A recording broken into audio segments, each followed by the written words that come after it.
इस कहानी की शुरुआत में हमें बेरी एलन नाम के लड़के को दिखाया जाता है जिसे हमेशा उसके क्लास के बच्चे परेशान किया करते थे क्योंकि वो बहुत ही स्लो दौड़ता था। इससे बेरी काफी परेशान होता है। वो घर आकर अपनी मां नोरा और डैड हेनरी को इस बारे में बताता है कि मैं इतना स्लो क्यों हूँ। तो उसे समझाते हैं कि इससे कोई फर्क नहीं पड़ता कि तुम स्लो हो, फर्क इस बात से पड़ता है कि तुम कितने अच्छे इंसान हो। बेरी भी उनकी बात समझ जाता है। रात को जब बेरी सो रहा होता है तो तेज तूफान की वजह से उसकी आंख खुल जाती है। वो अपने चारों ओर अजीब अजीब तरह की चीजें देखता है। उसे उसकी मोम के चिल्लाने की आवाज सुनाई देती है जिससे वो भागता हुआ नीचे आता है तो वो देखता है कि लाइट का अजीब सा गोला उसकी मोम को घेरे हुए है जो कि एक लाइटनिंग मैन होता है। बेरी के डैड भी वहां जाते हैं। नोरा बेरी को यहाँ से दूर जाने को कहती है, तभी वो रोशनी बेरी को घर से दूर छोड़ आती है। बेरी भागता हुआ अपने घर की तरफ जाता है तो वो देखता है कि उसके डैड को पुलिस पकड़कर ले जा रही थी। बेरी भागता हुआ अपनी मोम के पास पहुंचता है तो वो देखता है कि उनकी डेथ हो चुकी है और पुलिस को लगता है कि बेरी के डैड ने उन्हें मारा है। फिर हमें प्रेजेंट का सीन दिखाया जाता है जहां शहर में अभी अभी एक रॉबरी हो चुकी थी और ये इस हफ्ते की दूसरी लूट थी। इसीलिए बेरी वहां इन्वेस्टिगेशन करने के लिए भागता हुआ आ रहा था क्योंकि वो अब एक फोरेंसिक साइंटिस्ट बन चुका है जो central city of police department के लिए काम किया करता है। वही हमें डिटेक्टिव जॉय को दिखाया जाता है जो भी इसी केस पर जांच कर रहे थे।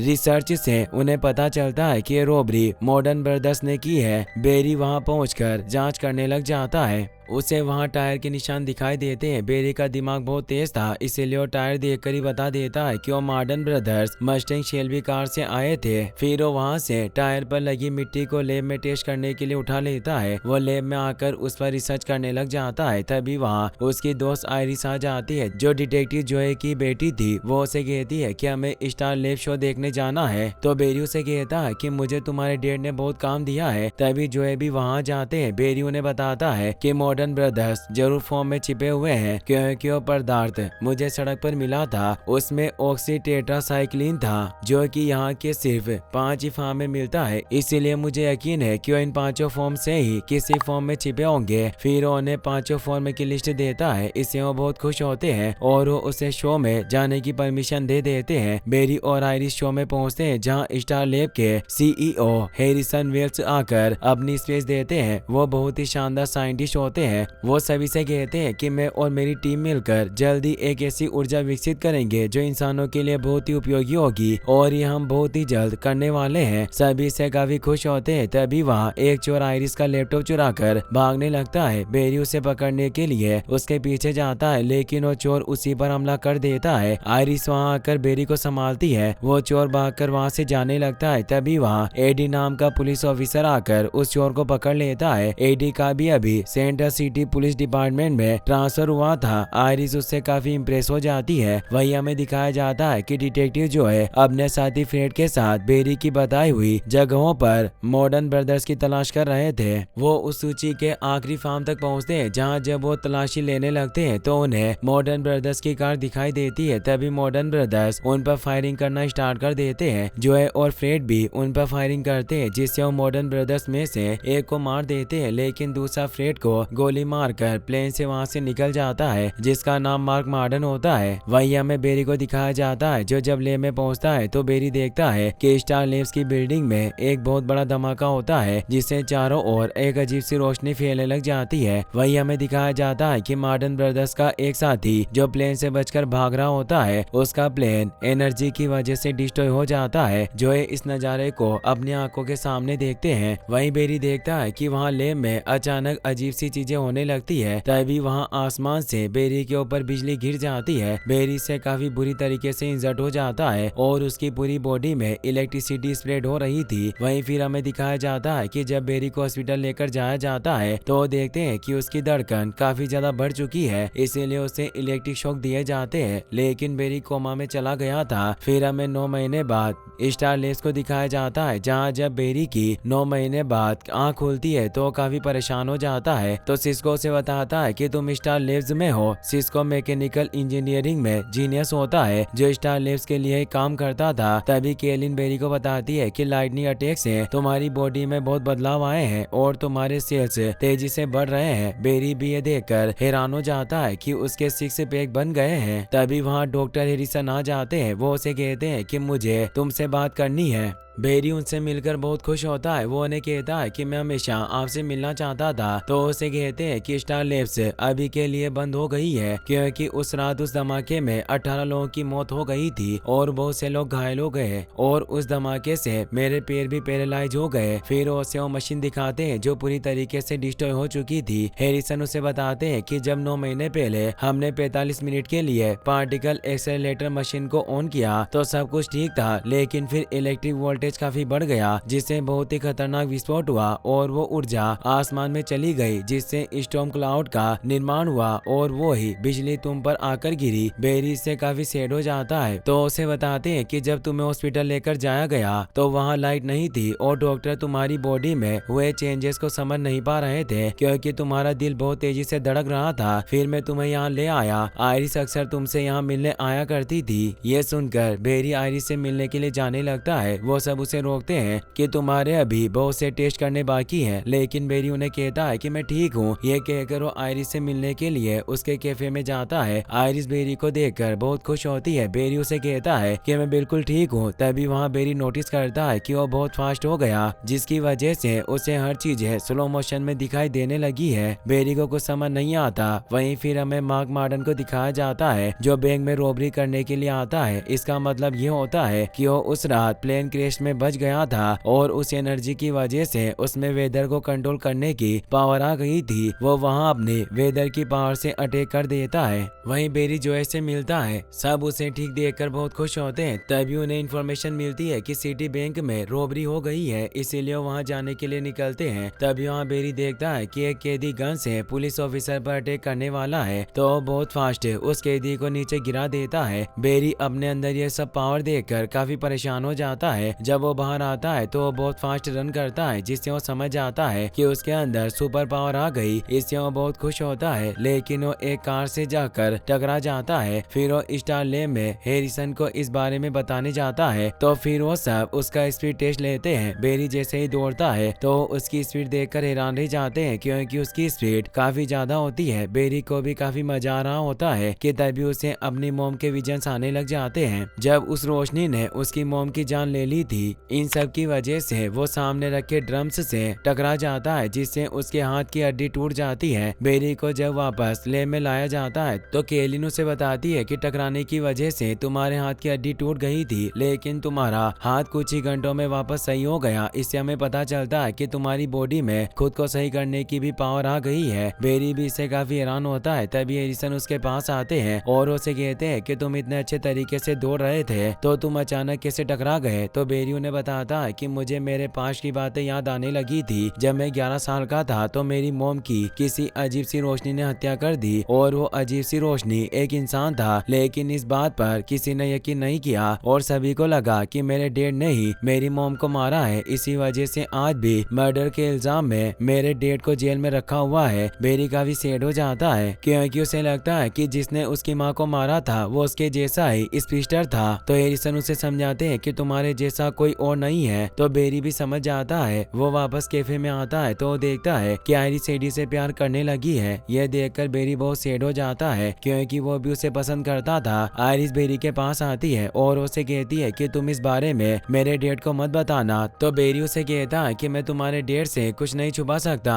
तभी वहाँ बेरी देखता है कि मार्क मार्डन पुलिस से बचकर भाग रहा है तो उसे पकड़ने के लिए उसके पीछे जाता है। वो फुल स्पीड में उसकी कार के पास पहुंचकर उसकी कार में बैठ जाता है। मार्क उस पर फायरिंग करने लगता है, लेकिन तभी बेरी उस कार को पलट देता है। बेरी बाहर निकलकर मार्क को रोकने आता है, लेकिन तभी मार्क अपनी वेदर की पावर से बेरी पर अटैक करता है, लेकिन बेरी उसके वार से बचकर दूर चला जाता है। थोड़ी देर बाद वहाँ पुलिस भी पहुंच जाती है। बेरी जोए को कहता है कि मुझे पता है कि सब मार्क मार्डन ने किया है, जिससे स्टार लेब में ब्लास्ट होने के बाद से वेदर को कंट्रोल करने की पावर आ गई है। लेकिन जोए उसकी बातों पर यकीन नहीं करते क्योंकि उन्होंने अपनी आंखों के सामने माँ के प्लेन को ब्लास्ट होते हुए देखा था। बेरी उदास हुआ वहाँ से चला जाता है। तभी एडी वहाँ वहाँ जोए के पास आता है और उन्हें कहता है कि बेरी सच कह रहा था, क्योंकि मैंने जब उस रोबर का स्केच बनवाया तो मार्क मार्डन का ही था। इससे वो दोनों काफी परेशान हो जाते हैं। बेरी हैरिसन के पास जाता है और उन्हें कहता है कि आपने कहा था कि मैं इकलौता मेटा ह्यूमन हूँ जो उस एनर्जी की वजह से इन्फेक्ट हुआ था, लेकिन ये झूठ है। तो उसे बताते हैं कि उस दिन जब वो डिवाइस ब्लास्ट हुआ था तो अनजानी ताकत हमारी शहर में फैल गई, जिससे पता नहीं तुम्हारे जैसे कितने लोगों पर इसका असर हुआ होगा, और हम उन्हीं सभी को खोज रहे हैं जिसमें तुम हमारी खोज के पहले मेटा ह्यूमन हो। इससे बेरी को बहुत गुस्सा आता है क्योंकि उनके एक गलत एक्सपेरिमेंट की वजह से पूरे शहर पर खतरा मंडरा रहा है। बेरी उन्हें कहता है कि मैंने आज उन मेटा ह्यूमन में से एक को देखा जो एक बैंक रोबर है और वो वेदर को कंट्रोल कर सकता है जो सिटी में बहुत से लोगों को नुकसान पहुंचा रहा है, इसीलिए हमें उसे कुछ भी करके रोकना होगा। तो हैरिसन उसे कहते हैं कि ये पुलिस का काम है, तुम कुछ नहीं कर सकते क्योंकि तुम एक आम इंसान हो जो लाइटनिंग की चपेट में आ गया था। बेरी को इससे काफी गुस्सा आता है और वो 600 मील भागकर ग्रीन एरो से मिलने जाता है। ग्रीन एरो एक बहुत बड़ा सुपर हीरो है जो स्टार सिटी में लोगों की रक्षा करता है। एरो बेरी से पूछता है कि तुम मुझसे क्यों मिलने आए हो, तो बेरी उसे कहता है कि मैं हमेशा से लोगों की मदद करना चाहता हूँ, लेकिन मुझे नहीं पता कि मैं कभी तुम्हारे जैसा बन पाऊंगा क्योंकि हैरिसन ने मुझे कहा कि मैं कोई हीरो नहीं हूँ। तो एरो से समझाता है कि तुम नॉर्मल नहीं हो, गॉड ने तुम्हें ये अनोखी पावर दी है जिससे तुम मेरे जैसे नहीं बल्कि मुझसे कहीं बेहतर बन सकते हो, क्योंकि जो काम मैं मिनटों में कर सकता हूँ वो तुम पल भर में कर सकते हो, इसीलिए तुम अपनी पावर का इस्तेमाल करो और लोगों की जान बचाओ। ये कहकर वहाँ से चला जाता है। बेरी भी अब उसकी बात समझ जाता है और वो स्टार लेब्स में आकर कैरलिन और सिस्को से कहता है कि मैं अकेला मेटा ह्यूमन के अटैक से लोगों को नहीं बचा सकता, इसीलिए मुझे तुम्हारी जरूरत है। तो वो भी उसका साथ देने के लिए मान जाते हैं और वो तीनों अपनी एक टीम बना लेते हैं। सिस्को से अपने द्वारा डिजाइन किया हुआ रेड कलर का सूट दिखाता है और उसे कहता है कि मैंने इसे फायर फाइटर के लिए डिजाइन किया था, लेकिन तुम इसे यूज कर सकते हो क्योंकि घर्षण और हीट रेजिस्टेंस है। इसमें एरोडायनेमिक डिजाइन है जिसकी वजह से तुम कितनी भी तेज दौड़ सकते हो, साथ ही इसमें सेंसर लगे हुए हैं जिससे हम तुमसे कांटेक्ट कर सकते हैं। बेरी इससे काफी खुश हो जाता है और अब वो पूरी तरीके से फ्लैश बन जाता है। वही हमें दिखाया जाता है कि जोए और एडी उस फॉर्म में पहुंचते हैं जहां उन्हें मार्डन की गाड़ी मिलती है। मार्डन वही मौजूद होता है, वो उन पर गन पॉइंट कर देते हैं तो मार्डन उन पर अपनी वेदर की पावर से अटैक कर देता है। फिर वो वहाँ एक बहुत बड़ा टोर्नेडो क्रिएट कर देता है। जोए एडी को बचाकर बाहर ले आते हैं। मार्डन उन दोनों को मारने लगता है, लेकिन तभी फ्लैश वहाँ आकर उन्हें बचा लेता है। सिस्को बेरी से कांटेक्ट करके उसे बताता है कि मार्डन टोर्नेडो की स्पीड बढ़ाते जा रहा है जिससे वो पूरी सिटी को बर्बाद कर देगा, इसलिए तुम्हें कुछ भी करके उसे रोकना होगा। तो फ्लैश को एक आइडिया आता है और वो उस बाउंडर के अपोजिट डायरेक्शन में चक्कर लगाने लगता है ताकि उस टोर्नेडो को खत्म कर सके, लेकिन मार्डन उस पर अटैक करता है जिससे फ्लैश दूर जाकर गिरता है। बेरी की हिम्मत टूटने लगती है तो हैरिसन वहाँ आकर उसे हिम्मत देते हैं। वो उसे कहते हैं कि यह सब मेरी वजह से ही हो रहा है, इसीलिए अब सिर्फ तुम ही हो जो सभी को बचा सकते हो। इससे बेरी में भी जोश आ जाता है और वो फुल स्पीड में उस टोर्नेडो के चारों ओर चक्कर लगाने लगता है। वो इतनी फास्ट रन करता है कि मार्डन उसे देख ही नहीं पाता। देखते ही देखते बेरी की स्पीड इतनी ज्यादा बढ़ जाती है कि वो उस टोर्नेडो को पूरी तरीके से खत्म कर देता है, लेकिन मार्डन अभी भी जिंदा होता है और वो बेरी पर गन पॉइंट कर देता है। लेकिन तभी जोए वहाँ आकर मार्डन को गोली मार देते हैं। बेरी की पूरी टीम इससे बहुत खुश होती है। अगले दिन जोए बेरी से माफी मांगते हैं कि मैंने तुम्हारी बातों पर विश्वास नहीं किया और अब उन्हें भी लगने लगता है कि तुम्हारे पिता निर्दोष थे, उन्होंने तुम्हारी मोम को नहीं मारा। जोए उसे कहते हैं कि तुम्हें मुझसे प्रॉमिस करना होगा कि तुम आयरिस को अपनी शक्तियों के बारे में नहीं बताओगे। तो बेरी उनसे प्रॉमिस करता है। फिर हमें दिखाया जाता है कि बेरी अपने डेट से मिलने के लिए जेल में जाता है, जहाँ उन्हें कहता है कि मैं जानता हूँ कि आप निर्दोष हैं और मैं एक ना एक दिन ये साबित करके रहूंगा। फिर हमें दिखाया जाता है कि बेरी अब सिटी के लोगों को बचाने लग जाता है और सभी उसे फ्लैश नाम के सुपर हीरो से जानने लगे थे। फिर हमें एपिसोड के एंड में हैरिसन को दिखाया जाता है जो स्टार लैब के एक सीक्रेट रूम में जाते हैं, जहाँ वो अपने पैरों पर खड़ा हो जाता है और फ्यूचर का न्यूज़पेपर देखता है जो 25 अप्रैल 2024 का होता है, जिसमें उस दिन यह खबर छपी हुई थी कि फ्लैश इस दुनिया से गायब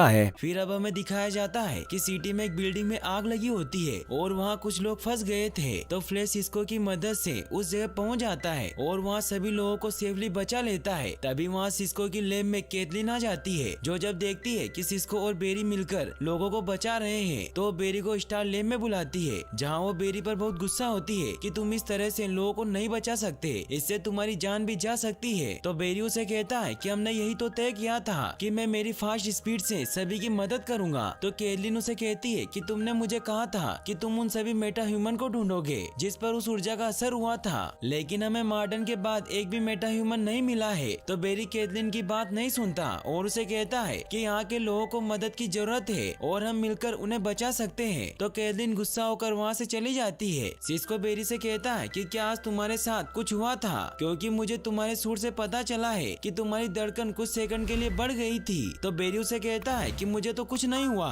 तभी बेरी को जोए का कॉल आता है और उसे बताते हैं कि यहाँ एक गन शॉप में किसी ने एक मर्डर कर दिया है, इसीलिए हमें तुम्हारी जरूरत है। क्योंकि बेरी एक फोरेंसिक साइंटिस्ट होता है, बेरी जल्दी से वहाँ के लिए निकल जाता है, लेकिन वो अपने कपड़े चेंज करना भूल जाता है, इसीलिए वो वहाँ एक शॉप में कपड़े खरीदकर उस गन शॉप में पहुँचता है, जहाँ जोए को पता चलता है कि चोर अपने साथ बहुत सारी बंदूकें लेकर गया है। वो जब सीसीटीवी की फुटेज चेक करते हैं तो वो देखते हैं कि वहाँ एक ही आदमी था, लेकिन जब बेरी वहाँ की चेकिंग करता है तो उसे पता चलता है कि वो एक नहीं बल्कि 6 लोग थे, क्योंकि वहाँ 6 लोगों के जूतों के निशान थे। मगर अजीब बात ये थी कि सभी जूतों का साइज 10 नंबर थी, इससे बेरी को कुछ समझ नहीं आता। फिर बेरी लैब में जाकर उन सभी सबूतों की जांच करने लग जाता है। वो अपनी पावर का भी यूज करता है, जिससे उसे चक्कर आने लगते हैं। तभी वहाँ आयरिस भी आ जाती है। वो बेरी से कहती है कि हमें यूनिवर्सिटी जाना है, क्योंकि यूनिवर्सिटी साइमन स्टेज को एक अवार्ड देने वाली थी और आयरिस को वहाँ जाकर साइमन स्टेज का इंटरव्यू लेना था, क्योंकि वो एक रिपोर्टर होती है जो बेरी के कहने पर ही रिपोर्टर बनी थी, क्योंकि बेरी ने उसे कहा था कि उसे साइंस के सारे रूल समझा देगा ताकि वो ठीक से इंटरव्यू ले सके। लेकिन बेरी फ्लैश बनने के बाद से बहुत बिजी हो गया था, इसीलिए आयरिस को कहता है कि मैं भूल गया। फिर वो दोनों उस फंक्शन में पहुंचते हैं जहां साइमन स्टेज को अवार्ड दिया जाता है। साइमन स्टेज एक साइंटिस्ट होते हैं जो सेलुलर क्लोनिंग पर काम कर रहे थे और वो स्टेज इंटरप्राइजेस के सीईओ होते हैं। आयरिस उनसे क्वेश्चन पूछने लगती है, लेकिन उनके क्वेश्चन का जवाब नहीं देते और वहाँ से चले जाते हैं। तभी वहाँ 6 गुंडे आ जाते हैं। ये वही गुंडे होते हैं जिन्होंने गन शॉप में मर्डर किया था और वहाँ से बंदूकें चुराई थी। वो वहाँ सभी की ज्वेलरी लूटने लगते हैं। बेरी भी ये सब देख रहा होता है, लेकिन वो आयरिस के साथ था, इसीलिए वो कुछ नहीं कर सकता था। एक गार्ड उन चोरों को रोकने की कोशिश करता है, लेकिन वो चोर गार्ड पर गोली चला देते हैं। तभी बेरी फुल स्पीड में दौड़कर उस गार्ड को बचा लेता है और उन चोरों को पकड़ने जाने लगता है, लेकिन तभी चक्कर आने की वजह से वो बेहोश होकर गिर जाता है, जिससे वो सभी चोर वहाँ से भाग जाते हैं। फिर हमें दिखाया जाता है कि जब बेरी की आँख खुलती है तो आयरिस उसके सामने होती है। आयरिस उसे कहती है कि तुम वहाँ से कैसे गायब हो गए थे। तो बेरी उसे झूठ कह देता है कि वो उन गुंडों की गाड़ी का नंबर देखने के लिए बाहर भागा था और वो बेहोश हो गया। फिर वो जोए और एडी के पास आते हैं, क्योंकि वो वहाँ इन्वेस्टिगेशन कर रहे थे। गार्ड उन्हें बताता है कि वो गुंडे मुझे गोलियों से मारने वाले थे,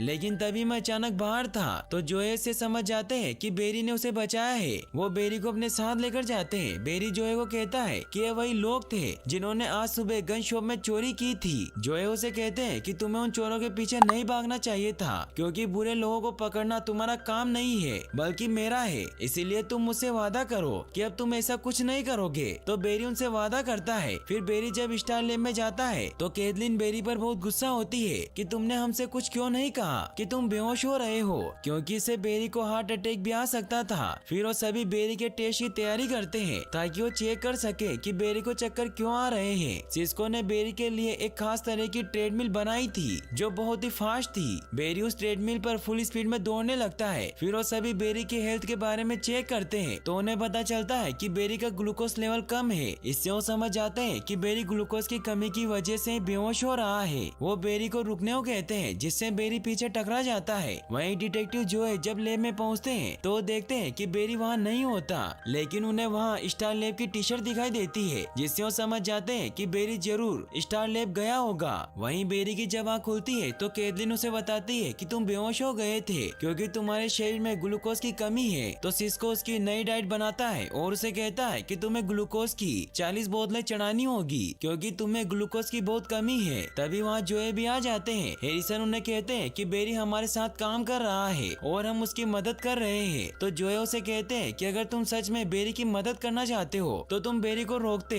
क्योंकि गुंडों को पकड़ना या लोगों को बचाना इसका काम नहीं है। जो ऐसा इसलिए कह रहे होते हैं क्योंकि वो बेरी को अपने बेटे की तरह मानते थे और उन्होंने बेरी के डैड के जेल जाने के बाद से उसे पाला था, इसीलिए वो नहीं चाहते थे कि बेरी की किसी को बचाने में जान चली जाए। तो बेरी जोए को कहता है कि आपको वो आदमी याद है जो मौसम को कंट्रोल कर रहा था, ऐसे आदमी को आप और आपकी पुलिस नहीं रोक सकती। और उस रात जो धमाका हुआ था उससे साबित होता है कि उसके जैसे बहुत से लोग होंगे। तो जोए उसे कहते हैं कि तुम मेरे बेटे हो और तुम्हें क्या लगता है कि अगर तुम तेज भाग सकते हो तो तुम्हें कुछ नहीं होगा। तो बेरी जोए को कहता है कि मैं कोई बच्चा नहीं हूँ और आप मेरे पापा नहीं है, क्योंकि मेरे पापा जेल में है और उन पर गलत इल्जाम लगाया गया था। इसीलिए अगर मैं अपने डैड को नहीं बचा सकता तो मैं कम से कम उन लोगों की मदद तो कर ही सकता हूँ जो मुसीबत में है, और मैं ऐसा जरूर करूँगा। इससे जोए बहुत सैड हुए वहाँ से चले जाते हैं। वहीं हमें उस चोर को दिखाया जाता है जो साइमन स्टेक के सिक्योरिटी हेड मिस्टर जावा से मिलने आया होता है, क्योंकि वो कुछ भी करके साइमन स्टेक को मारना चाहता था। और वो चोर और कोई नहीं बल्कि डेंटन ब्लेक होता है जो कि एक साइंटिस्ट था, और वो पहले साइमन स्टेक के साथ एक क्लोनिंग पर काम कर रहा था, लेकिन साइमन स्टेक ने उसकी खोज चुरा ली, जिसकी वजह से वो अब साइमन स्टेक को मारना चाहता है। वो जावा से साइमन की सारी जानकारी मांगता है, लेकिन जावा उसे कोई भी इंफॉर्मेशन देने से मना कर देता है और उसे एक जोरदार मुक्का मारता है, क्योंकि उसे लगता है कि वो अकेला है। तभी ब्लेक खुद से अपने बहुत सारे क्लोन बना लेता है। इससे हमें पता चलता है कि वो भी एक मेटा ह्यूमन होता है। वो अपने सारे क्लोन से जावा पर अटैक कर देता है और उसे मार देता है। वहीं फिर अगले दिन हमें जोए को दिखाया जाता है जो बेरी के पास आते हैं और उसे बताते हैं कि कल रात साइमन के सिक्योरिटी हेड का मर्डर हो गया है। फिर वो उसे कुछ सबूत देकर कहते हैं कि हो सकता है कि ये सबूत हत्यारे के ही हो। ये कहकर वो स्टेक से पूछताछ करने के लिए चले जाते हैं। तभी वहाँ आयरिस भी आ जाती है। वो उसे कहती है कि तुम परेशान क्यों हो और तुम मुझसे क्या छुपा रहे हो, लेकिन बेरी उसे कुछ नहीं बताता और वो जोए के दिए गए सबूतों को चेक करता है। तो उसे पता चलता है कि कल रात जिसने जावा का मर्डर किया था उसके स्किन सेल्स बहुत अलग है, जो खुद की बॉडी को बहुत सारे क्लोन में बदल सकता है। वहीं हमें दिखाया जाता है कि जोए और एडी मिस्टर स्टेक के पास जाते हैं और उसे कहते हैं कि डेंटन ब्लेक ने आप पर केस किया था, लेकिन उस केस की सुनवाई नहीं हुई, इसीलिए शायद वो आपको मारना चाहता हो। तो स्टेक कहते हैं कि वो मुझे नहीं मार सकता क्योंकि वो कोई किलर नहीं है। तभी वहाँ ब्लेक अपने दो क्लोन के साथ आ जाता है और उन तीनों पर फायरिंग करने लगता है। एडी स्टेक को लेकर वहाँ से चला जाता है ताकि उनकी जान बचा सके। तभी जोए देखते हैं कि ब्लेक एक मेटा ह्यूमन है जो खुद के क्लोन बना सकता है। ये देखकर वो काफी परेशान हो जाते हैं। ब्लेक उन्हें मारने के लिए आने लगता है, लेकिन तभी वहाँ फ्लैश पहुँच जाता है और वो जोए को बचाकर बाहर ले आता है। फ्लैश ब्लेक को कहता है कि खुद को हमारे हवाले कर दो, लेकिन ब्लेक कहता है कि जब तक साइमन मर नहीं जाता तब तक मैं खुद को तुम्हारे हवाले नहीं करूंगा। तो फ्लैश ब्लेक को मारने लगता है, लेकिन फ्लैश अपने बहुत सारे क्लोन बना लेता है और बेरी पर अटैक कर देता है। बेरी उन सभी के सामने बहुत कमजोर पड़ जाता है। ब्लेक बेरी को शूट करने लगता है, लेकिन बेरी अपनी फुल स्पीड से वहाँ से निकल जाता है। वो स्टारलैब पहुँचता है जहाँ कैथलीन उसका इलाज करती है। बेरी उन्हें कहता है कि मैंने ब्लेक को खुद के क्लोन बनाते हुए देखा। तो हैरिसन उन्हें बताते हैं कि हो सकता है कि जब वो उस रात क्लोनिंग पर रिसर्च कर रहा होगा तो वो उस दिन कणार गुर्जा की चपेट में आ गया होगा, जिससे वो मेटा ह्यूमन बन गया है। बेरी को कुछ समझ नहीं आता है। उसे लगता है कि वो ब्लेक को नहीं रोक सकता, इसीलिए वो सभी को कहता है कि जोए सही कह रहे थे कि मैंने खुद को ज्यादा ही समझ लिया था, क्योंकि मैं एक इंसान से सही से लड़ नहीं पाता तो मैं ब्लेक को कैसे रोकूंगा, क्योंकि उसके पास तो पूरी फौज है। तो हैरिसन उसे कहता है कि मैं मानता हूँ कि तुम हार गए और हर बड़े काम में यही होता है। तो बेरी उन्हें कहता है कि मैं कोई बड़ा काम नहीं कर रहा था, मैं तो सिर्फ गलती कर रहा था। ये कहकर वो वहाँ से निकल जाता है। वो बहुत उदास होता है। वहीं हमें दिखाया जाता है कि हैरिसन जोए से मिलने आते हैं। हैरिसन जोए को कहते हैं कि सिर्फ हम ही सेंट्रल सिटी को मुसीबत से बचा सकते हैं। तो जोए उन्हें कहते हैं कि मैं सिर्फ बेरी को बचाना चाहता हूँ, लेकिन आपने तो उसे हीरो बनाने के चक्कर में मुसीबत में डाल दिया है। तो हैरिसन उन्हें कहते हैं कि ऐसा कुछ नहीं है, क्योंकि उसने अब ये काम छोड़ दिया है। इससे जोए बहुत हैरान होते हैं। हैरिसन उन्हें कहते हैं कि मुझे पूरा विश्वास है कि वो वापस जरूर आएगा, लेकिन वो बार बार अपने दुश्मन से हार जाएगा, क्योंकि उसे खुद पर भरोसा नहीं है। इसीलिए जब तक आप उस पर भरोसा नहीं करोगे वो खुद पर भरोसा नहीं करेगा। ये कहकर वो वहाँ से चले जाते हैं। वहीं हमें बेरी को दिखाया जाता है। वो आयरिस से मिलने आता है ताकि वो उसके आर्टिकल में मदद कर सके,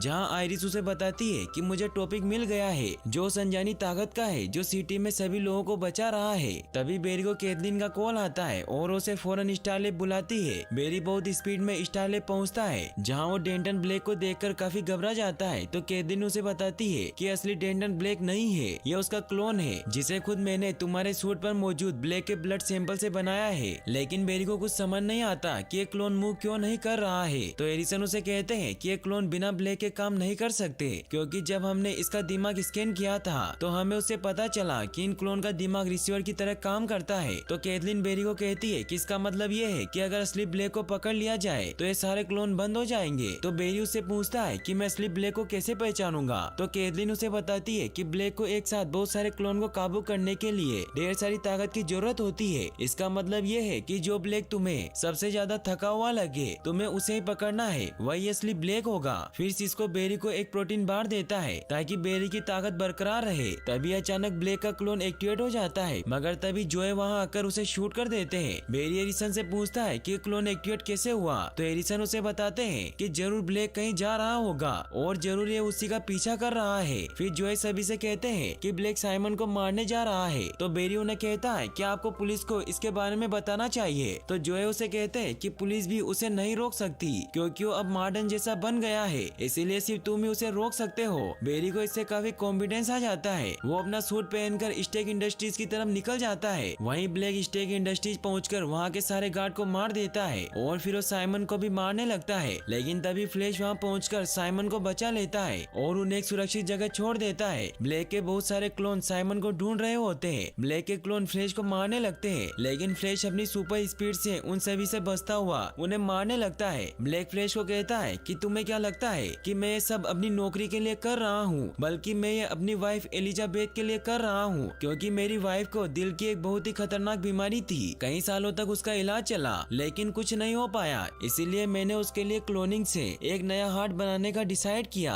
मैं कामयाबी के बहुत करीब था, लेकिन उससे पहले साइमन ने मेरी खोज चुरा ली ताकि उसे नाम और शोहरत मिले, लेकिन इससे मेरी वाइफ की डेथ हो गई। फिर ब्लैक गुस्से में अपने बहुत सारे क्लोन बनाकर फ्लैश पर अटैक करने लगता है। वो फ्लैश को बहुत मारता है। फ्लैश उन सभी से बचकर वहाँ से निकलता है। तो कैथलीन उसे बताती है कि तुम असली ब्लैक को ढूंढना है। तो बेरी उन सभी को कहता है कि मैं यह नहीं कर सकता क्योंकि यह नामुमकिन है। तो जोए उसे हौसला देते हैं कि कुछ भी नामुमकिन नहीं होता। बेरी को इससे बहुत जोश आ जाता है और वो ब्लैक के सारे क्लोन पर अटैक करके उन सभी में से असली ब्लैक को ढूंढने लगता है। तभी उसे असली ब्लैक नजर आ जाता है क्योंकि उसे थकावट की वजह से पसीना आ रहा था। बेरी उसे पकड़कर उस पर अटैक करता है जिससे ब्लैक बेहोश हो जाता है और सारे क्लोन डीएक्टिवेट हो जाते हैं। सभी इससे बहुत खुश होते हैं। तभी ब्लैक होश में आ जाता है और वो बेरी पर अटैक करने लगता है, लेकिन बेरी उसके सामने से हट जाता है जिससे ब्लैक बिल्डिंग से नीचे गिरने लगता है, मगर फ्लैश उसे पकड़ लेता है। लेकिन ब्लैक अब जीना नहीं चाहता था, इसीलिए वो खुद ही अपना हाथ छोड़ देता है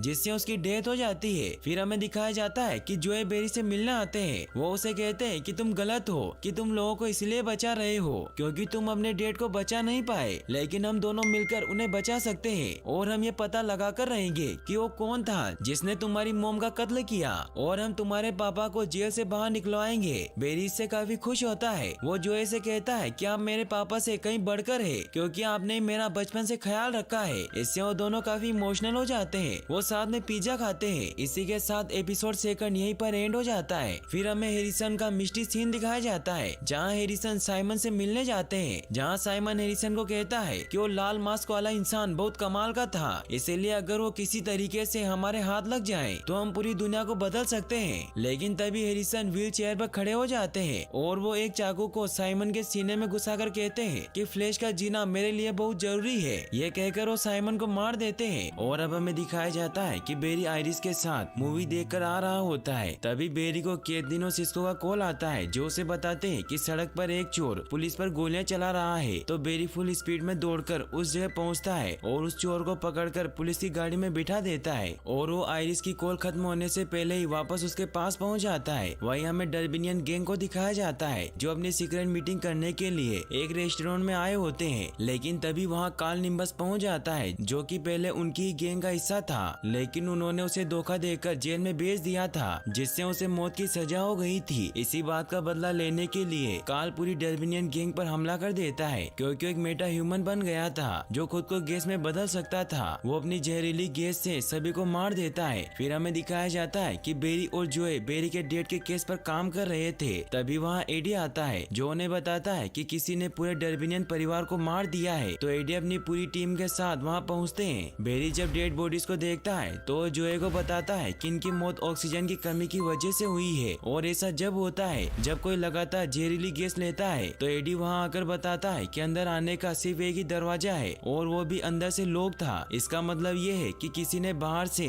गैस अंदर छोड़ी होगी। तो बेरी जोए को अकेले में बताता है कि यहाँ सभी अलग अलग जगह पर गिरे हुए हैं। इसका मतलब ये है कि जरूर यहाँ किसी मेटा ह्यूमन ने अटैक किया है। इसीलिए वो जोए को लेकर स्टारलैब जाता है, जहाँ एरिसन, सिस्को और कैथलीन को कुछ समझ नहीं आता कि वो मेटा ह्यूमन गैस को कंट्रोल कैसे कर रहा है। तो जोए उन्हें कहते हैं कि हमें कुछ भी करके उस मेटा ह्यूमन को पकड़ना ही होगा और हम हर मेटा ह्यूमन को मार नहीं सकते। इसीलिए तुम्हें कोई ना कोई जगह तो ढूंढनी होगी जहाँ तुम सभी मेटा ह्यूमन को रख सको। तो सिस्को सभी को कहता है कि एक जगह है जहाँ हम मेटा ह्यूमन को रख सकते हैं। तो एरिसन इससे समझ जाते हैं कि वो कणार्क विस्फोट मशीन की बात कर रहा है और इससे उन्हें एक आइडिया आता है कि हम उस लैब को बदलकर जेल में बदल सकते हैं। इससे कैथलीन काफी डर जाती है, उससे अपनी पुरानी बातें याद आती है, जिससे हमें भी 9 महीने पहले का सीन दिखाया जाता है जहाँ एरिसन और बाकी सब कणार्क विस्फोट की तैयारी कर रहे होते हैं। और जब वो उस मशीन को ऑन करते हैं तो थोड़ी ही देर बाद अचानक मशीन में एक धमाका हो जाता है। कैथलीन का मंगेतर रोनी सिस्को के साथ नीचे जाता है, जहाँ वो सिस्को को बाहर ही खड़े होने को कहता है। वो उसे कहता है कि इसको फटने में सिर्फ कुछ ही मिनट बचे हुए हैं, इसीलिए अगर मैं 2 मिनट में वापस नहीं आया तो तुम गेट को बंद कर देना।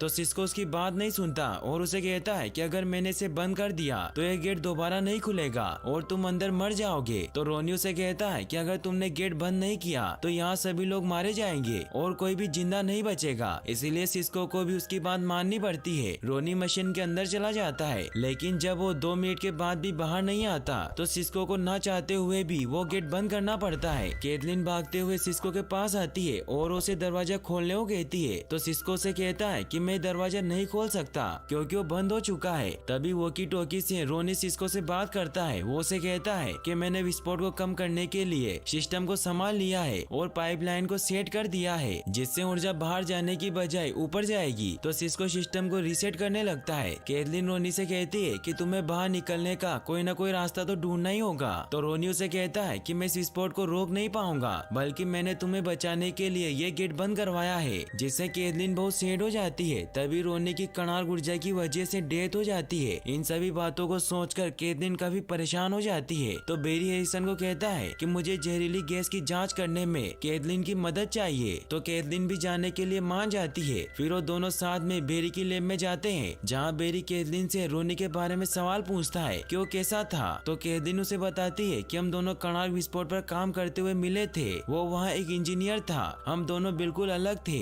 रोनी जानता था कि मुझे कैसे हंसाना है। फिर जब वो जहरीली गैस की रिपोर्ट चेक करते हैं तो उसमें उन्हें पता चलता है कि इसमें कोई गैस का सबूत नहीं है। मगर हैरानी की बात तो ये होती है कि उस सैंपल में 2 अलग अलग तरह के डीएनए थे। इससे वो समझ जाते हैं कि वो मेटा ह्यूमन गैस को काबू नहीं कर सकता, बल्कि वो खुद ही गैस में तब्दील हो जाता है। वही हमें दिखाया जाता है कि कार्ल अपने अगले शिकार जज त्रिसा हावर्ड को मारने के लिए निकल जाता है, क्योंकि उसने उसे मौत की सजा सुनाई थी। इसीलिए जब त्रिसा मॉल में जाती है तो कार्ल लिफ्ट में घुसकर उसे मार देता है। तभी बेरी को रेडियो से न्यूज मिलती है कि सेंट्रल सिटी में किसी ने जहरीली गैस से हमला कर दिया है। तो बेरी वहाँ जाने के लिए निकलने लगता है। कैथलीन उसे कहती है कि हम नहीं जानते कि उस आदमी को कैसे रोकना है। तो बेरी उसे कहता है कि मुझे जाना ही होगा। बेरी वहाँ जाने के लिए निकल जाता है। सिस्को और हैरिसन उसे गाइड करते हैं, जिससे बेरी मॉल में पहुँच जाता है। लेकिन तब तक कार्ल त्रिसा को मार चुका था। बेरी कार्ल के पीछे जाता है और उसे पूछता है कि तुमने उस औरत को क्यों मारा। तो कार्ल उसे कहता है कि वो इसी लायक थी और अब मेरी लिस्ट में सिर्फ एक ही नाम बचा है, इसीलिए तुम मेरा काम मत बढ़ाओ। तो बेरी उस पर अटैक करता है, लेकिन वो खुद को बचाने के लिए गैस में चेंज होकर बेरी को मारता है और उसके शरीर में भी जहरीली गैस भर देता है। बेरी फुल स्पीड में स्टारलैब पहुंचता है, जहां बेरी उन्हें बताता है कि मैं सांस नहीं ले पा रहा हूं। कैथलीन भी वहां पहुंच जाती है। फिर वो उसका ऑपरेशन करते हैं और वो उस गैस को बाहर निकाल लेते हैं, जिससे अब उनके पास गैस का सैंपल भी आ जाता है और अब फ्लैश भी ठीक हो जाता है। कैथलीन उसे कहती है कि अगर तुम्हारे शरीर में जल्दी ठीक होने की पावर नहीं होती तो तुम कब के मर चुके होते।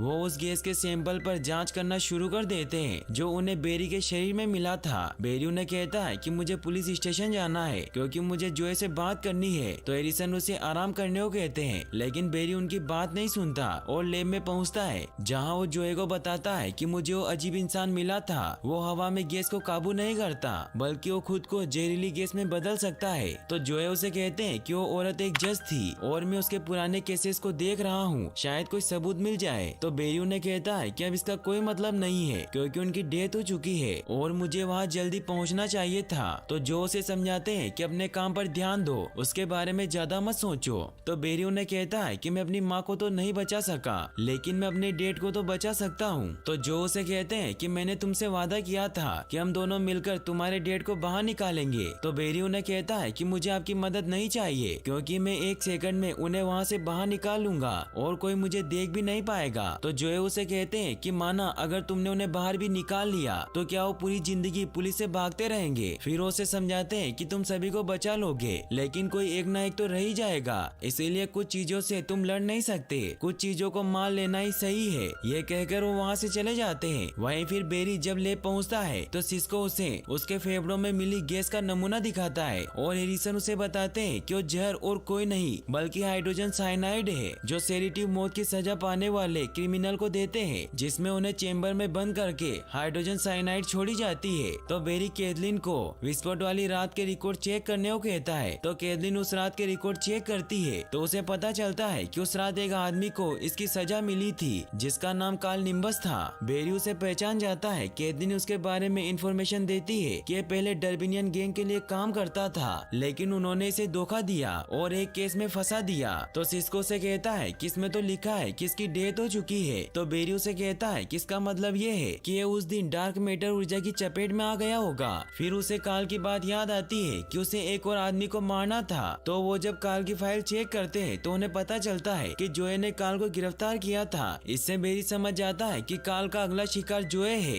इससे बेरी काफी परेशान हो जाता है। वहीं हमें दिखाया जाता है कि जोए बेरी के डेड हेनरी से मिलने के लिए जेल में जाते हैं। वहीं कार्ल भी जोए को मारने के लिए जेल की तरफ बढ़ रहा होता है। बेरी जोए को कॉल लगाने की कोशिश करता है, लेकिन वो फोन पिक नहीं कर रहे थे, इसलिए बेरी एडी को कॉल लगाता है और उससे पूछता है कि जोए कहाँ है। तो एडी उसे बताता है कि जोए तुम्हारे डेड से मिलने गए हैं। तो कैथलीन उसे उस गैस का एंटीट्यूड देती है। फिर बेरी अपना सूट पहनकर निकल जाता है। वहीं जोए हेनरी से बात करते हैं। हेनरी उसे कहते हैं कि तुम इतने सालों बाद मुझसे मिलने क्यों आए। तो जोए उसे कहते हैं कि अब मैं जान गया हूँ कि तुमने नोरा को नहीं मारा और मैं तुम्हारे केस को वापस से रीओपन कर रहा हूँ। तभी कार्ल वहाँ पहुँच जाता है जो वहाँ मौजूद गार्ड को गैस से मार देता है। वो जोए के सामने आता है। जोए उसे कहते हैं कि तुम तो मर गए थे। तो कार्ल उन्हें कहता है कि अब तुम्हारी बारी है। ये कहकर वो जोए पर गैस से अटैक कर देता है और कार्ल वेंट के थ्रू वहाँ से निकल जाता है। हेनरी मदद के लिए चिल्लाने लगते हैं। तभी बेरी वहाँ पहुँच जाता है और वो जोए को वो एंटीट्यूड लगा देता है जिससे जोए की जान बच जाती है। जोए बेरी को कहते हैं कि उसे जाने मत देना। तो बेरी कार्ल को रोकने जाता है। वो कार्ल पर अटैक करने की कोशिश करता है, लेकिन कार्ल गैस में तब्दील हो जाता है। हैरिसन और सिस्को बेरी से कहते हैं कि तुम उससे लड़ नहीं सकते,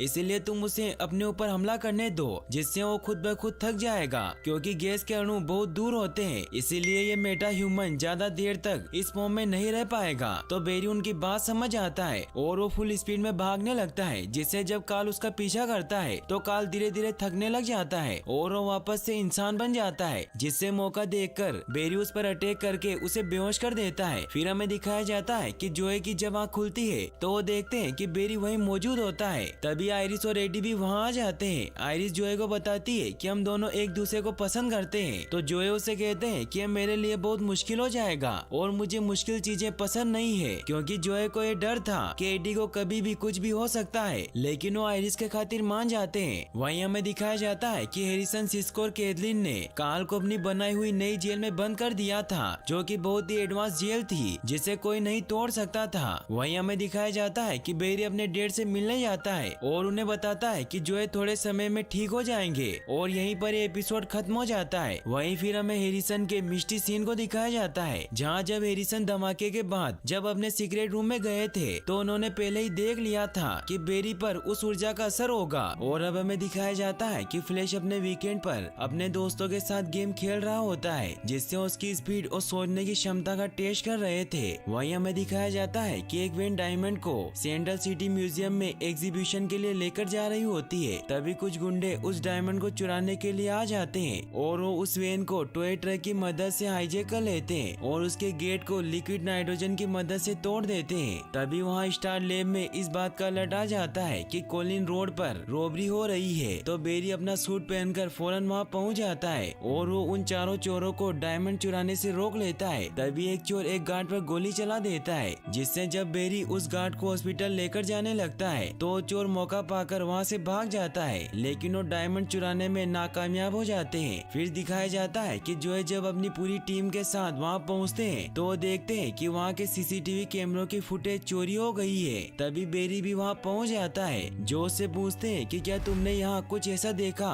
जिससे चोर का पता लगाया जा सके। तो बेरी उन्हें बताता है कि उन चोरों के बॉस का नकाब खुल गया था और मैंने उसका चेहरा देख लिया। तो जो पुलिस स्टेशन जाकर उसे सेंट्रल सिटी के मोस्ट वांटेड क्रिमिनल की बुक देते हैं। तो बेरी बहुत स्पीड में उस बुक में से उस चोर को पहचान लेता है जिसका नाम लेनेट सनार्ड होता है। तो जो लेनेट के बारे में बेरी को बताते हैं कि लेनेट के पिता पुलिस में थे, लेकिन वो एक बुरा पुलिस वाला था जो बाद में जेल चला गया और उसका बेटा क्रिमिनल बन गया जो 6 महीनों में सिर्फ एक बार चोरी करता है, जिसके लिए वो बहुत ही खतरनाक प्लान बनाता है और चोरी करने के बाद गायब हो जाता है। तभी आयरिस भी वहाँ आ जाती है जो उनके लिए कॉफी लेकर आई होती है, लेकिन जो एडी की वजह से आयरिस से नाराज थे, इसीलिए आयरिस से बात नहीं करते। तो आयरिस बेरी को बताती है कि मैं ब्लॉग लिखना शुरू कर रही हूँ जिससे मैं उन बातों के बारे में बताऊंगी जो शहर जानना चाहता है, जैसे उस लाइटिंग मैन स्टिक के बारे में, क्योंकि अब सिटी में सभी फ्लैश को स्टिक के नाम से ही जानने लगे थे। इससे बेरी काफी परेशान हो जाता है। तो आयरिस उसे कहती है कि वो कहीं ना कहीं हमारे आसपास ही है जो सिटी में लोगों की मदद करता है और आज मैंने सुना कि उसने शहर में एक रॉबरी होने से रोकी थी।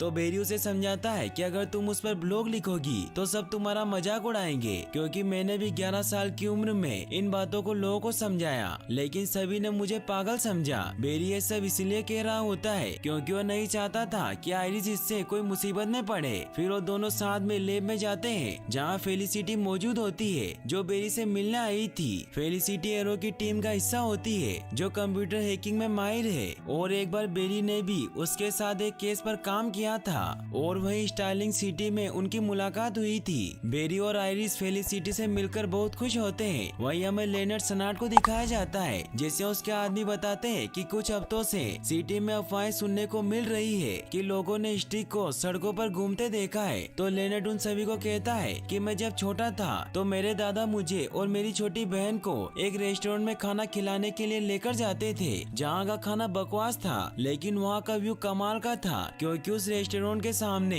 सेंट्रल सिटी का पुलिस स्टेशन था और मैं अब भी वहाँ जाता हूँ और पुलिस रेडियो सुनकर पुलिस के रिस्पांस टाइम को चेक करता हूँ कि वो कितने टाइम पर चोरी वाली जगह पर पहुँचते हैं। फिर वो ये भी बताता है कि जब मैंने उस डायमंड को चुराने का प्लान बनाया तो मेरी कैलकुलेशन के हिसाब से पुलिस को वहाँ आने में 182 सेकंड थे, इसीलिए कोई भी इससे कम टाइम में हमें नहीं रोक सकता था, लेकिन उस ब्लर स्ट्रीक ने हमें रोक दिया और तुमने घबराहट में एक गार्ड को गोली मार दी। लेकिन तुम्हें रूल पता है कि हम गार्ड को जब तक गोली नहीं मारते जब तक जरूरत ना हो। लेकिन वो गुंडा जिसने उस गार्ड को गोली मारी थी वो लेनेट को कहता है कि बाहर में जाओ तुम और तुम्हारा प्लान, मैं यहाँ से जा रहा हूँ। तो लेनेट गुस्से में उसे गोली मार देता है और वो सभी को कहता है कि अगर हमें इस ब्लर आदमी को रोकना है तो हमें अपना लेवल बढ़ाना होगा। वहीं फिर हमें फेलिसिटी और बेरी को दिखाया जाता है जो साथ में पार्क में घूम रहे होते हैं। तभी बेरी फेलिसिटी से पूछता है कि तुम यहाँ क्या लेने आई हो। तो रिप्लाई में उसे कहती है कि मैं तो सिर्फ तुमसे मिलने आई हूँ क्योंकि मुझे पता है कि तुम अब मेटा ह्यूमन बन गए हो। ये सुनकर बेरी बहुत शॉक्ड हो जाता है और उससे पूछता है कि तुम्हें मेरे बारे में किसने बताया। तो फेलिसिटी उसे बताती है कि जब तुम उस रात एरो से मिलने आए थे तो मैंने तुम दोनों की बातें सुन ली थी।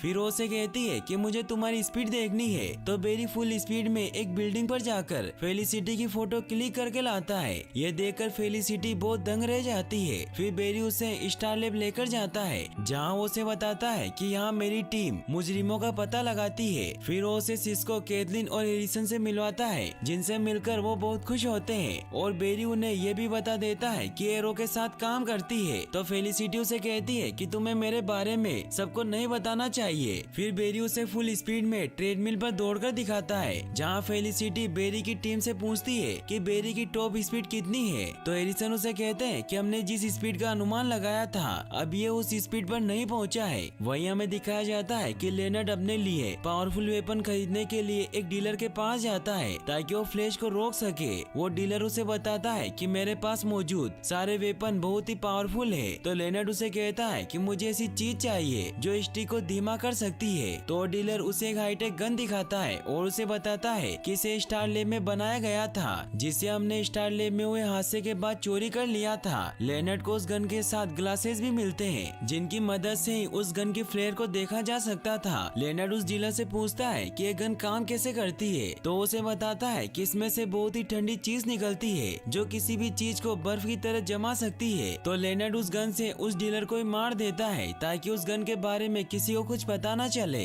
वहीं आयरिस एडी, बेरी और फेलिसिटी को एक गेम खेलने के लिए लेकर जाती है क्योंकि उसे लगता है कि फेलिसिटी और बेरी एक दूसरे को पसंद करते हैं। इसीलिए जब फेलिसिटी कॉफी लेने के लिए जाती है तो आयरिस बेरी से कहती है कि फेलिसिटी बहुत ही खूबसूरत और समझदार लड़की है, इसीलिए वो तुम्हारे लिए परफेक्ट है। तो बेरी उसे कहता है कि वो सिर्फ मेरी एक अच्छी दोस्त है। वहीं हमें दिखाया जाता है कि सिस्को जब अपने बनाए हुए हथियार चेक करने के लिए जाता है तो वो देखता है कि वहाँ उसकी बनाई हुई गन नहीं होती, जिससे एरिसन उस पर बहुत गुस्सा होते हैं। वो उसे कहते हैं कि तुमने ऐसी गन क्यों बनाई जिससे बेरी एलन की मौत हो सकती है। तो सिस्को उनसे माफी मांगता है। एरिसन उसे कहते हैं कि तुम्हें कुछ भी करके वो गन ढूंढनी होगी। वहीं हमें दिखाया जाता है कि जब लेनर्ड म्यूजियम में डायमंड की सिक्योरिटी को चेक करने जाता है तो सिक्योरिटी हेड लेनर्ड को म्यूजियम में देख लेता है, इसीलिए वो जो को कॉल करके इसके बारे में बता देता है। तो जो फौरन वहाँ पहुँच जाते हैं और लेनर्ड का पीछा करने लगते हैं। वहीं एडी को इस बारे में इंफॉर्मेशन मिल जाती है कि जो लेनर्ड का पीछा कर रहे हैं, इसीलिए वो भी फौरन वहाँ जाने के लिए निकल जाता है। ये सुनते ही बेरी भी वहाँ जाने के लिए निकल जाता है। वहीं लेनर्ड जो से बचने के लिए रेस्टोरेंट में चला जाता है जहाँ वो जोए पर उस गन से अटैक करने लगता है, लेकिन तभी बेरी वहाँ आकर जोए को बचा लेता है, लेकिन बेरी से इंसर्ट हो जाता है।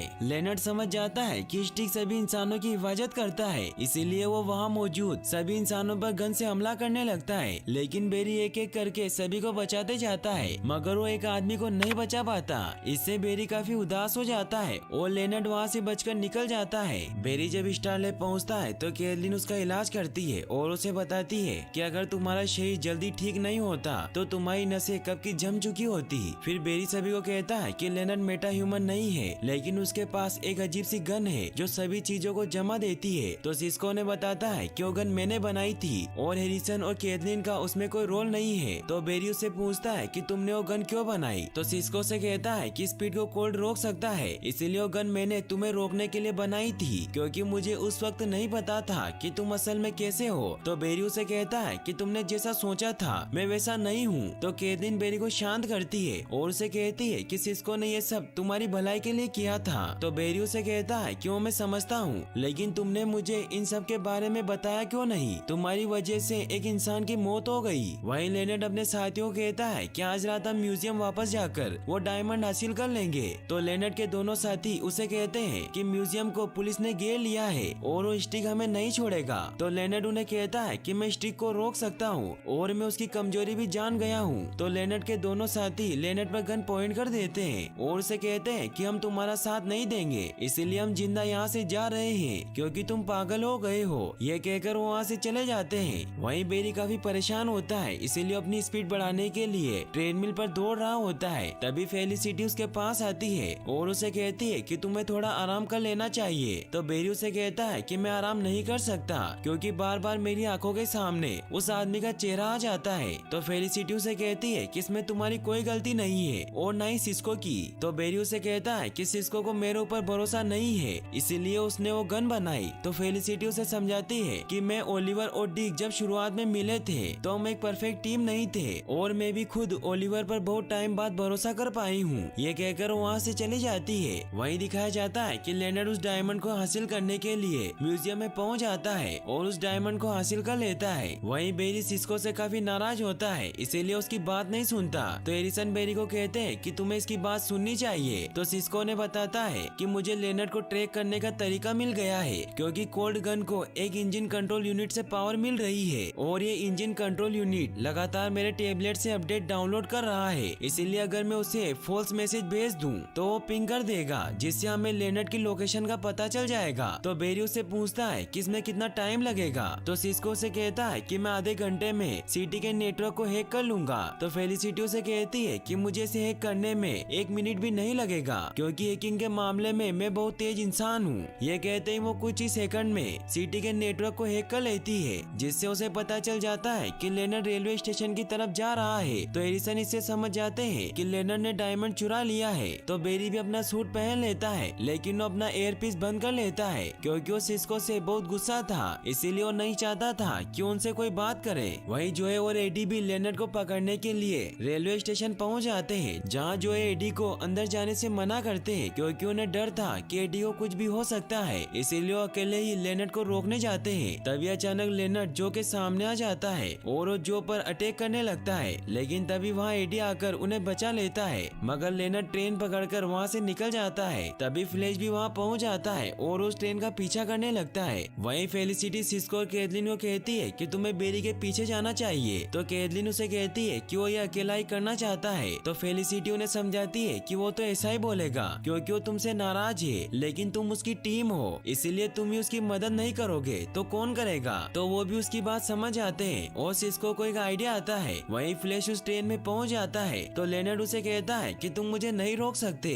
क्योंकि मुझे तुम्हारी कमजोरी पता है। ये कहकर वो उस ट्रेन को बर्फ में जमा देता है और खुद वहाँ से बचकर नीचे कूद जाता है। बर्फ में जमने की वजह से ट्रेन पटरी से नीचे उतरकर क्रैश होने लगती है। ये देखकर बेरी सभी को बचाकर बाहर लाने लग जाता है और उस सेबली सभी को बचा लेता है। तभी पीछे से लेनर्ड उसके ऊपर हमला कर देता है और उसे मारने लगता है, लेकिन तभी सिस्को कैथलीन और फेलिसिटी के साथ एक वैक्यूम क्लीनर लेकर पहुंच जाता है, जिसे उसने बहुत ही एडवांस गन का लुक दे दिया था। सिस्को लेनर्ड से कहता है कि तुम्हारी गन से 4 गुना बड़ी और पावरफुल है, इसीलिए तुम मेरे दोस्त को छोड़ दो वरना मैं तुम्हें मार दूंगा। तो लेनर्ड भी उसकी बात मान लेता है और वहाँ से निकल जाता है, लेकिन वो डायमंड और गन अपने साथ ले जाता है। उसके जाने के बाद सिस्को बेरी को बताता है कि मैंने उसे झूठ कहा था कि ये प्रोटोटाइप कोल्ड गन है, बल्कि ये तो स्टार लैब का वैक्यूम क्लीनर है, जिससे वो बहुत खुश होते हैं। और अब बेरी भी समझ जाता है कि वो अपनी टीम के बिना कुछ नहीं है, इसीलिए वो सिस्को को थैंक्स कहता है। फिर हमें दिखाया जाता है कि जब वो वापस स्टार लैब आकर लेनर्ड को ट्रैक करने की कोशिश करते हैं, मगर वो उसे ट्रैक नहीं कर पाते क्योंकि उसने सिग्नल डिस्कनेक्ट कर दिया था। तो बेरी सिस्को को कहता है कि हम उसे मिलकर ढूंढ लेंगे। तभी फेलिसिटी भी वहाँ आ जाती है, जो सभी से कहती है कि अब मुझे स्टार्लिंग सिटी वापस जाना होगा। तो हैरिसन उसे कहते हैं कि एरो को कहना कि हमने उसे याद किया है। तो फेलिसिटी वहाँ से निकल जाती है। वहीं दिखाया जाता है कि आयरिस अपने डेड से मिलने आती है, जहाँ जोए उसे बताते हैं कि जब हम लेनर्ड का पीछा कर रहे थे तो वो मुझे मारने वाला था, लेकिन एडी ने ही मेरी जान बचाई, जिससे वो समझ जाते हैं कि वो एडी को कुछ कम समझ रहे थे, इसीलिए अब वो एडी और आयरिस के रिश्ते के लिए मान जाते हैं। तो आयरिस भी अपने डेड से वादा करती है कि मैं आज से आपसे कोई भी बात नहीं छिपाऊंगी। फिर वो एडी से मिलती है। वहीं फ्लैश भी फेलिसिटी से गुड बाय कहने जाता है, जहाँ फेलिसिटी उसे कहती है कि मैं जानती हूँ कि तुम आयरिस को पसंद करते हो, लेकिन तुम उसे कभी कह नहीं पाए। तो बेरी उससे पूछता है कि तुम्हें कैसे पता। तो फेलिसिटी उसे कहती है कि तुम लगातार उसे देखते रहते हो। फिर बेरी उसे कहता है कि अगर तुम्हें कभी भी मेरी जरूरत हो तो मुझे याद करना।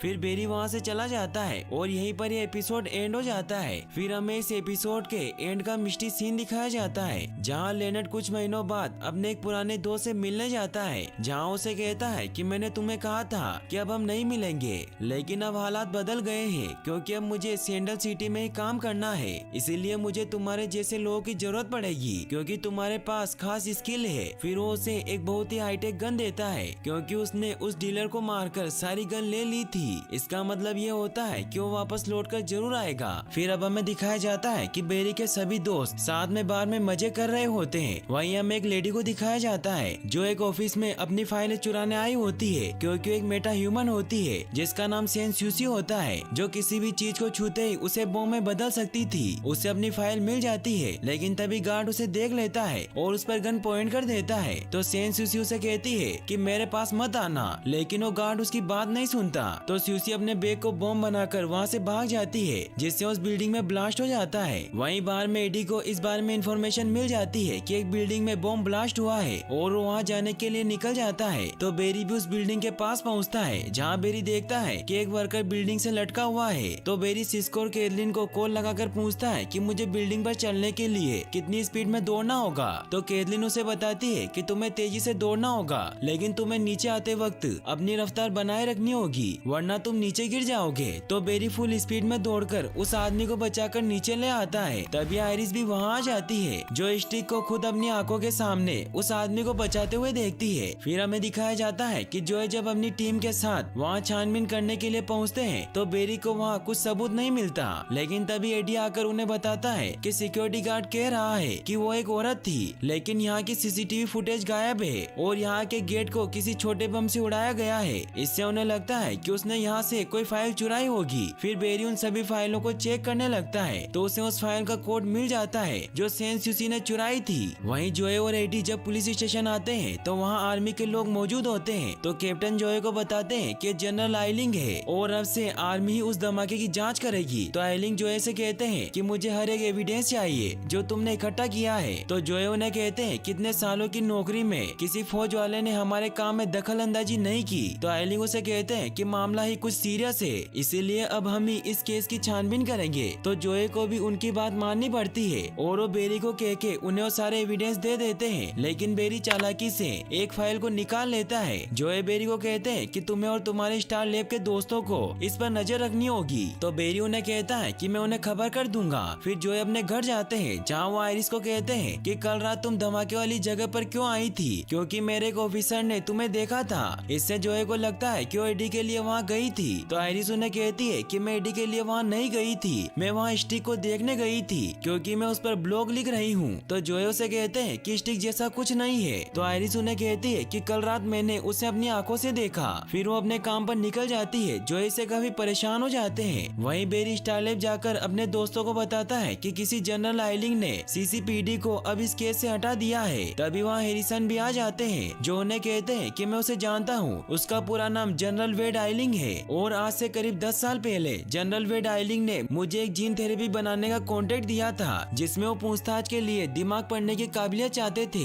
लेकिन जब मैंने उनके तौर तरीकों को गौर से देखा तो मैंने वो काम छोड़ दिया और वो इस बात से खुश नहीं थे। तो बेरी उन्हें कहता है कि मैंने जो भी एविडेंस इकट्ठा किए थे वो सब ले गए हैं। तो सिस्को से कहता है कि अपना लक अच्छा है कि आर्मी ने अपनी सारी फाइल ऑनलाइन कर दी है। फिर सिस्को उन फाइल को चेक करके बताता है कि उस लड़की का नाम सेन स्यूसी है जो आर्मी के लिए बॉम्ब डिफ्यूज करने का काम किया करती थी। सिस्को को उसमें उसका एड्रेस भी मिलता है। तो बेरी फौरन अपना सूट पहनकर उस लोकेशन पर पहुंच जाता है जहाँ उसे सेन स्यूसी नजर आ जाती है। सेन स्यूसी उसे कहती है कि मुझे छूना मत, लेकिन बेरी गलती से उसे टच कर लेता है जिससे उसका सूट बॉम्ब में चेंज होने लगता है। तो स्यूसी उसे कहती है कि फौरन इस सूट को निकाल दो। बेरी फुल स्पीड में उस सूट को निकाल देता है जिससे बेरी की जान बच जाती है। सिस्को और कैथलीन भी उससे कांटेक्ट करने की कोशिश करते हैं लेकिन उसे कांटेक्ट नहीं कर पाते क्योंकि बेरी का सूट ब्लास्ट हो गया था। तभी बेरी वहाँ पहुँच जाता है तो सिस्को से पूछता है कि मेरा सूट कहाँ है। तो बेरी उसे कहता है कि उसमें धमाका हुआ और वो सूट उड़ गया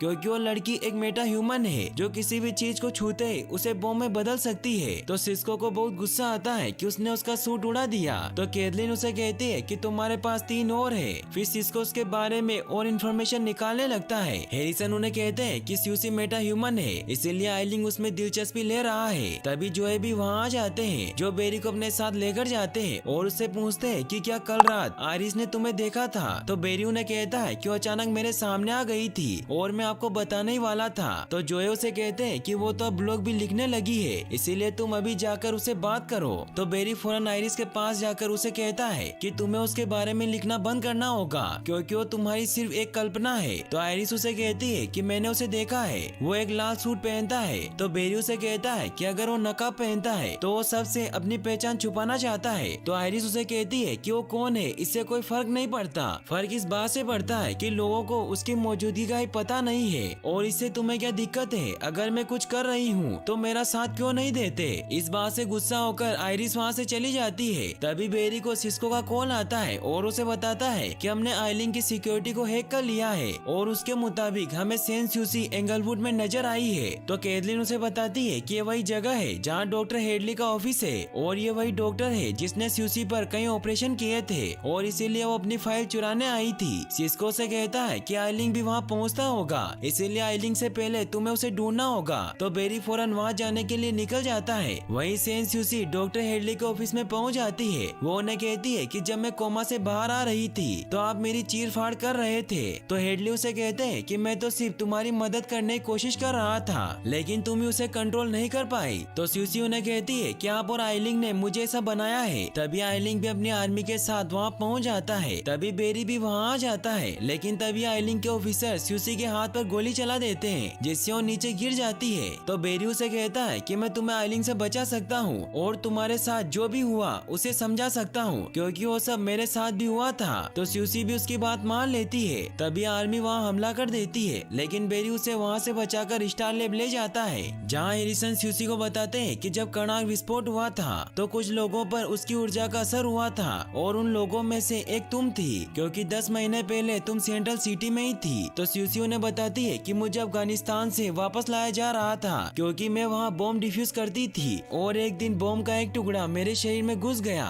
इलाज के लिए मुझे अमेरिका वापस भेज दिया गया और अचानक से मैं वही बन गई जो मुझे मार रहा था। तो कैथलीन उसे बताती है कि डार्क मैटर ऊर्जा की वजह से बॉम्ब के टुकड़े तुम्हारी बॉडी से जुड़ गए होंगे। तो स्यूसी कहती है कि मुझे लगा कि आइलिंग ने मुझे ऐसा बनाया है। तो एरिसन उसे बताते हैं कि आइलिंग में तुम्हें ऐसा बनाने की जरा भी काबिलियत नहीं है, पर वो तुम्हारी कीमत जानता है। फिर वो स्यूसी की जांच करने लगते हैं ताकि उसे ठीक कर सके। कैथलीन उन्हें बताती है कि इसमें नाइट्रोजन की मात्रा बहुत ज्यादा है। फिर वो उसका चेकअप करने जाती है जहाँ वो देखती है कि उसके कंधे पर गोली लगी है। कैथलीन जब उस गोली को निकालती है तो समझ जाती है कि वो एक ट्रैकर है। तभी वो देखते हैं कि आइलिंग अपनी आर्मी के साथ वहाँ आ रहा है। तो एरिसन सभी को कहते हैं कि मैं उसे संभाल लूंगा, तुम सब यहाँ से निकल जाओ। फिर एरिसन आइलिंग के पास जाते हैं और उसे कहते हैं कि तुम यहाँ क्या लेने आए हो। तो आइलिंग उसे कहते हैं कि मैं जानता हूँ कि वो चीज तुम्हारे पास है। तो एरिसन उसे कहते हैं कि मैं नहीं जानता कि तुम किस चीज के बारे में बात कर रहे हो। तो आइलिंग अपने आदमियों के साथ उस जगह की छानबीन करने लगता है। वहीं बेरी और बाकी सब ग्राउंड में आ जाते हैं जहाँ वो स्यूसी की पावर का टेस्ट करते हैं, जिससे उन्हें पता चलता है कि इसकी रीडिंग प्लास्टिक विस्फोट की तरह है।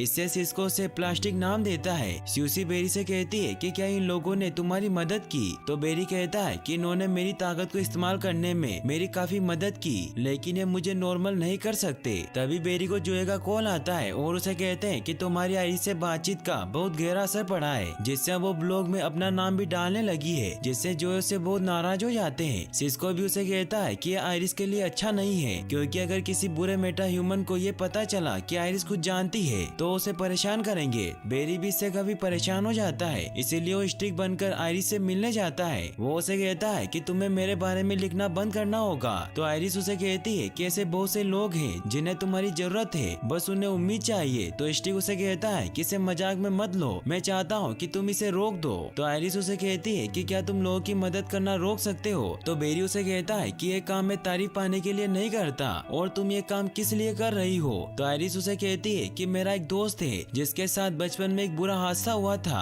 और वो अपनी पूरी जिंदगी नामुमकिन चीजों के बारे में कहानियां सुनाता रहा और सब उसका मजाक बनाते थे और तब से वो उसी चीज की खोज में लगा हुआ है, पर अब अचानक उसने उस पर भरोसा करना ही छोड़ दिया है। तो बेरी काफी इमोशनल हो जाता है क्योंकि उसके लिए ये सब कर रही थी, इसीलिए वो वहाँ से चला जाता है। फिर अगली सुबह जब बेरी स्टारले पहुँचता है तो वहाँ सभी बहुत उदास होते हैं। तो कैथलीन उन्हें बताती है कि स्यूसी की बॉडी में जो बम के टुकड़े हैं उन्हें अब अलग नहीं किया जा सकता। इससे स्यूसी काफी सैड हो जाती है। तो बेरी सभी को कहता है कि वो यहीं रहेगी और हमारे साथ काम करेगी। तो एरिसन उसे कहते हैं कि अगर वो यहाँ रही तो हम सब खतरे में पड़ जाएंगे, क्योंकि आइलिंग बहुत खतरनाक है और मैं नहीं चाहता कि हम उसके टारगेट बने। तो बेरी भी उनकी बात समझ जाता है। फिर जब वो अपनी लैब में जाता है तो वहाँ जोए मौजूद होते हैं जो बेरी की माँ के केस की फाइल देख रहे थे। बेरी उन्हें बताता है कि आइरिस स्टिक के बारे में मेरे लिए लिख रही है ताकि वो साबित कर सके कि वो नामुमकिन भी मुमकिन है। तो जोए उसे कहते हैं कि मैं बस ये चाहता हूँ कि वो सुरक्षित रहे। तो बेरी उन्हें कहता है कि अगर मैं उसे मेरे बारे में बता दूं तो क्या वो लिखना बंद कर देगी। तो जोए उसे कहते हैं कि तुम्हें उसे बताने की इतनी जल्दी क्यों है। तो बेरी उन्हें कहता है कि मैं उसे हर बात बताता हूँ। तो जोए उसे कहते हैं कि तुम उसे हर चीज नहीं बताते क्योंकि मैं जानता हूँ कि तुम उसे पसंद करते हो। तो रिप्लाई में बेरी उन्हें कहता है कि आपको ये सब कैसे पता। तो जोए उसे कहते हैं कि जब तुम ठीक से चलना भी नहीं सीखे थे मैं तब से ही जानता हूँ कि तुम आइरिस को कितना चाहते हो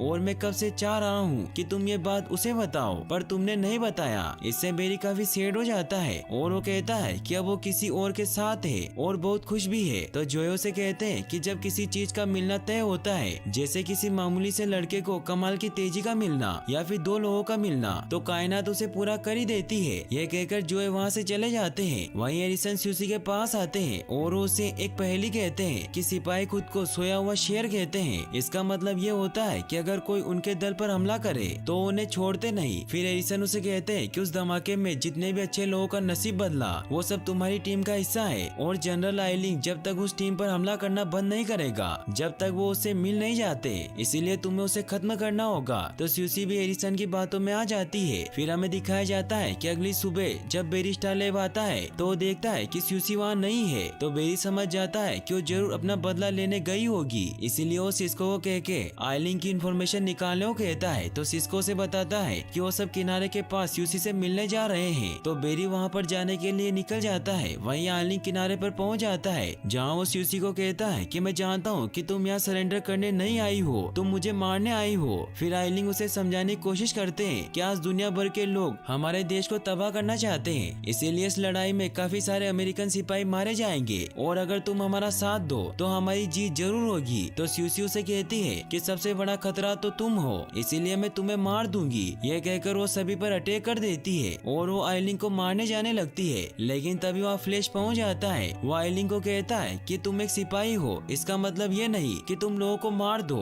तभी आइलिंग स्यूसी पर गोली चला देते हैं, जिससे वो नीचे गिर जाती है। बेरी उसे कहता है कि मुझे माफ कर दो, मैंने उसे नहीं देखा। तो स्यूसी उसे कहती है कि कोई बात नहीं, इसमें तुम्हारी गलती नहीं है और अच्छा हुआ कि तुमने मुझे रोक दिया। फिर उसे बताने लगती है कि एरिसन ने उसे यहाँ भेजा था, लेकिन उससे पहले ही उसकी डेथ हो जाती है और अब उसकी पूरी बॉडी चमकने लगती है। तो बेरी स्टारले में कांटेक्ट करता है और उन्हें बताता है कि स्यूसी को आइलिंग ने मार दिया है और अब ये चमक रही है। तो कैथलीन उसे कहती है कि उसकी पूरी बॉडी एक बॉम्ब है जिससे तबाही होगी, इसीलिए तुम्हें जल्दी उसे शहर से दूर ले जाना होगा। तो बेरी उन्हें कहता है कि मेरे पास इतना टाइम नहीं है, लेकिन क्या मैं पानी पर भाग सकता हूँ? तो एरिसन उसे कहते हैं कि तुम्हें 650 मील प्रति घंटे की स्पीड से दौड़ना होगा। तो बेरी स्यूसी को उठाकर फुल स्पीड में पानी पर दौड़ने लगता है और उसे शहर से बाहर ले जाकर पानी में छोड़ देता है, जिससे वहाँ बहुत तेज धमाका होता है। फिर हमें न्यूज में दिखाया जाता है कि जब आइलिंग से उस धमाके के बारे में पूछा जाता है तो आइलिंग झूठ कह देता है कि हमारी मिलिट्री उस वक्त एक अंडरग्राउंड वेपन टेस्ट कंडक्ट कर रही थी, जिस वजह से वो धमाका हुआ। तो बेरी अपने दोस्तों को कहता है कि उसने मेरे सामने स्यूसी को गोली मार दी और क्या हम उसका कुछ नहीं बिगाड़ सकते?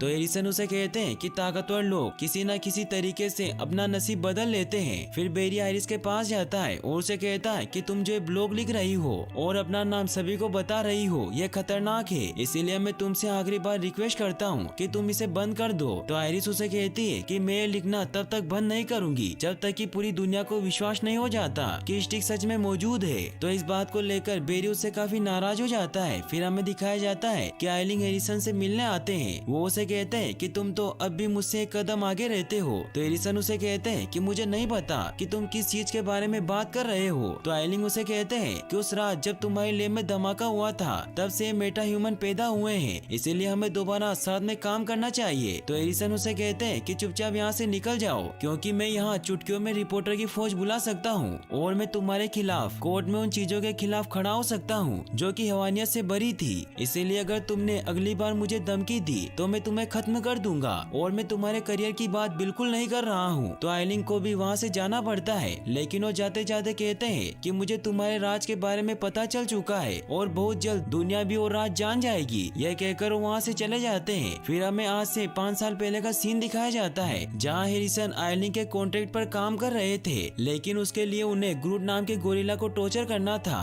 मगर हैरिसन ऐसा करना नहीं चाहते थे, इसीलिए उन्होंने ये कॉन्ट्रैक्ट कैंसिल कर दिया था। फिर हैरिसन उस गोरिल्ला के पास जाते हैं और उसे कहते हैं कि डरो मत, वो चला गया है और मैंने तुम्हारे लिए बहुत कुछ सोच रखा है। और अब हमें दिखाया जाता है कि स्टिक आयरिस से मिलने जाता है, क्योंकि आयरिस ने अभी भी ब्लॉग लिखना बंद नहीं किया था। स्टिक उसे कहता है कि तुमने मुझे कहा था कि तुम मेरे बारे में इसलिए लिख रही हो ताकि मुझसे किसी को उम्मीद मिल सके, लेकिन उसे कैसा लगेगा जब तुम ऐसा करने से खतरे में पड़ जाओगी। तभी बेरी को सायरन की आवाज सुनाई देती है, इसलिए वो वहाँ से चला जाता है। वहीं दिखाया जाता है कि एक चोर एटीएम लूटकर भाग रहा होता है और जो अपनी टीम के साथ उसे पकड़ने की कोशिश कर रहे होते हैं। तभी उस चोर की गाड़ी के सामने एक लड़का आ जाता है, लेकिन तभी वहाँ फ्लैश आकर उसे बचा लेता है। एडी उस चोर पर गोली चलाने लगता है, लेकिन उसकी बॉडी स्टील में कन्वर्ट हो जाती है। यह देखकर एडी हैरान हो जाता है और वो चोर उसे गाड़ी से कुचलने लगता है, लेकिन तभी जोए उसे बचा लेते हैं। वो चोर उनकी गाड़ी को हिट करके आगे निकल जाता है, लेकिन तभी फ्लैश उसकी कार के सामने खड़ा हो जाता है। यह देखकर वो गाड़ी रोक लेता है और वो फ्लैश पर हमला करने लगता है, क्योंकि वो एक मेटा ह्यूमन होता है जो खुद को स्टील में बदल सकता था।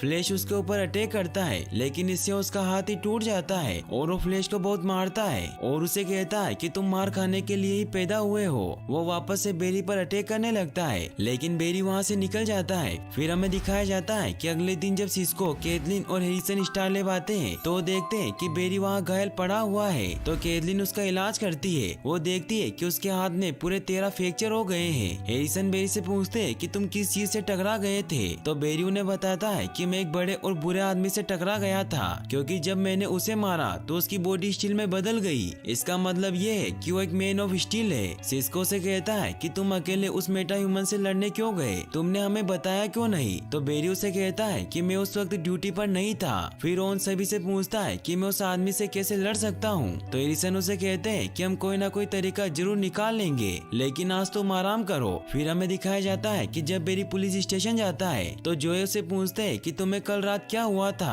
तो बेरी उन्हें बताता है कि वो चोर एक मेटा ह्यूमन है जो खुद को स्टील में बदल सकता है। तो जोए उसे कहते हैं कि मैं अभी एक जरूरी काम से बाहर जा रहा हूँ, इसीलिए जब तक मैं नहीं आता तब तक तुम एडी का साथ दो, क्योंकि कल रात उसने कुछ नामुमकिन सा देख लिया है, इसीलिए उसके बारे में सवाल पूछेगा और तुम्हें उसे गुमराह करना होगा। यह कहकर जोए वहाँ से चले जाते हैं। फिर बेरी जब कैप्टन के ऑफिस में जाता है तो वहाँ कैप्टन सभी को बताते हैं कि उस आदमी ने गाड़ी चुराने से पहले 3 एटीएम को लूटा था, जिससे हमें सीसीटीवी से पता चल गया है कि उस चोर का नाम टोनी वुडवर्ड है, जो एक बहुत बड़ा क्रिमिनल है और वो 10 महीने पहले गायब हो गया था, लेकिन अब वो वापस आ चुका है। इससे बेरी को टोनी के बारे में याद आता है कि वो बचपन में उसका क्लासमेट हुआ करता था जो हमेशा उसे टॉर्चर किया करता था। फिर एडी बेरी से कहता है कि कल रात मैंने एक अजीब सी चीज देखी, क्योंकि जब मैंने उस चोर को गोली मारी तो उसे कुछ नहीं हो रहा था। तो बेरी उसे कह देता है कि उसने कोई बॉडी आर्मर पहना होगा। फिर बेरी वहाँ से चला जाता है। वहीं हमें दिखाया जाता है कि जोए हैरिसन से मिलने जाते हैं। वो उसे कहते हैं कि मुझे बेरी के माँ के केस को सुलझाने में आपकी मदद चाहिए। तो हैरिसन भी उनकी मदद करने के लिए मान जाते हैं। वहीं बेरी सिस्को और कैथलीन के पास जाता है और उन्हें कहता है कि वो मेटा ह्यूमन और कोई नहीं बल्कि मेरे स्कूल के दिनों का दुश्मन है, इसीलिए अब तुम मुझे ये बताओ कि मैं उसे कैसे रोक सकता हूँ। तो सिस्को से कहता है कि हमें तुम्हारी ट्रेनिंग करनी होगी। फिर वो उसे उसके द्वारा बनाया हुआ रोबोट दिखाता है और कहता है कि फाइटिंग में फिजिक्स लगती है, जिससे जीतने में आपकी ना तो ताकत काम आती है और ना ही साइज, सिर्फ और सिर्फ आपकी ऊर्जा मैटर करती है, इसीलिए तुम्हें अपनी गति का सही इस्तेमाल करना होगा, जिससे ही तुम उसे हरा सकते हो। फिर बेरी अपनी प्रैक्टिस स्टार्ट करता है, लेकिन उस रोबोट के सामने टिक नहीं पाता,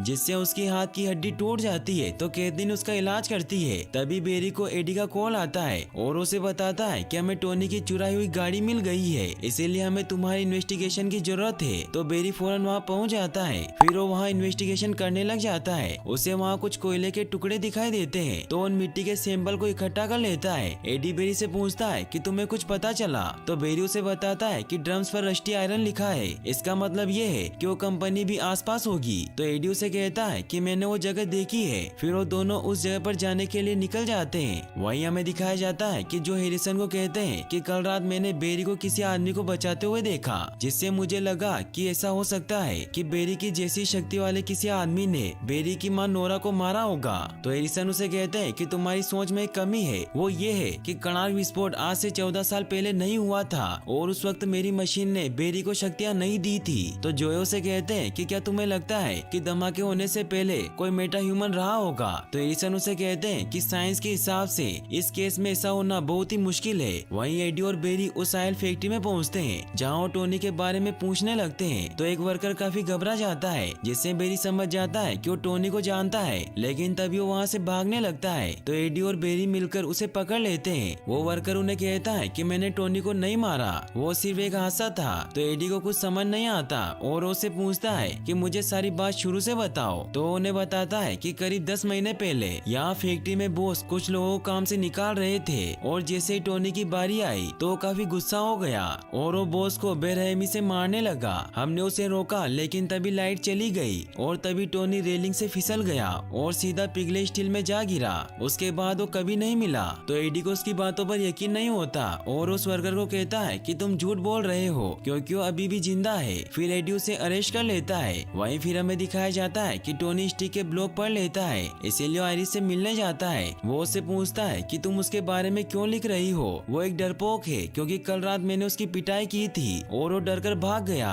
तभी आयरिस न्यूज में देख लेती है कि टोनी एक क्रिमिनल है जिसे पुलिस ढूंढ रही है, इसीलिए वो वहाँ से जाकर एडी को फोन लगाने लगती है। लेकिन तभी टोनी उससे उसका फोन छीन लेता है और उसके स्टील के हाथ से उस फोन को तोड़कर वहाँ से चला जाता है। वहीं बेरी जब स्टार ले जाता है तो सिस्को से बताता है कि तुमने टोनी की गाड़ी से जो सैंपल लिया था उसमें कोयला है, जो कि कीस्टोन के कारखाने में धातु बनाने के काम आता है, जो फैक्ट्री 10 महीने पहले ही बंद हो गई थी। इससे बेरी समझ जाता है कि वो वहीं छिपा हुआ है। तभी कैथलीन वहाँ आकर बेरी को बताती है कि आयरिस ने ब्लॉग में स्टिक के लिए एक मैसेज छोड़ा है कि तुम जिसे ढूंढ रहे हो उसकी जानकारी मेरे पास है, इसीलिए तुम मुझसे जल्दी आकर मिलो। फिर बेरी स्टिक बनकर आयरिस से मिलने जाता है। वो उस पर बहुत गुस्सा होता है कि तुम्हारे ब्लॉग लिखने की वजह से ही तुम पर एक खतरा आया है। तो आयरिस उसे कहती है कि मैं उसे बचपन से जानती हूँ, वो मुझे कुछ नहीं करेगा और उसके पास भी तुम्हारे जैसी पावर है। तभी वहाँ एडी के भेजे हुए ऑफिसर आ जाते हैं जिन्हें एडी ने आयरिस की सिक्योरिटी के लिए भेजा था। तो बेरी वहाँ से निकल जाता है। उसे टोनी पर बहुत गुस्सा आता है, इसीलिए वो उसे मारने के लिए उस फैक्ट्री में चला जाता है। सिस्को और कैथलीन उसे कहते हैं कि गुस्से में डिसीजन मत लो क्योंकि हम नहीं जानते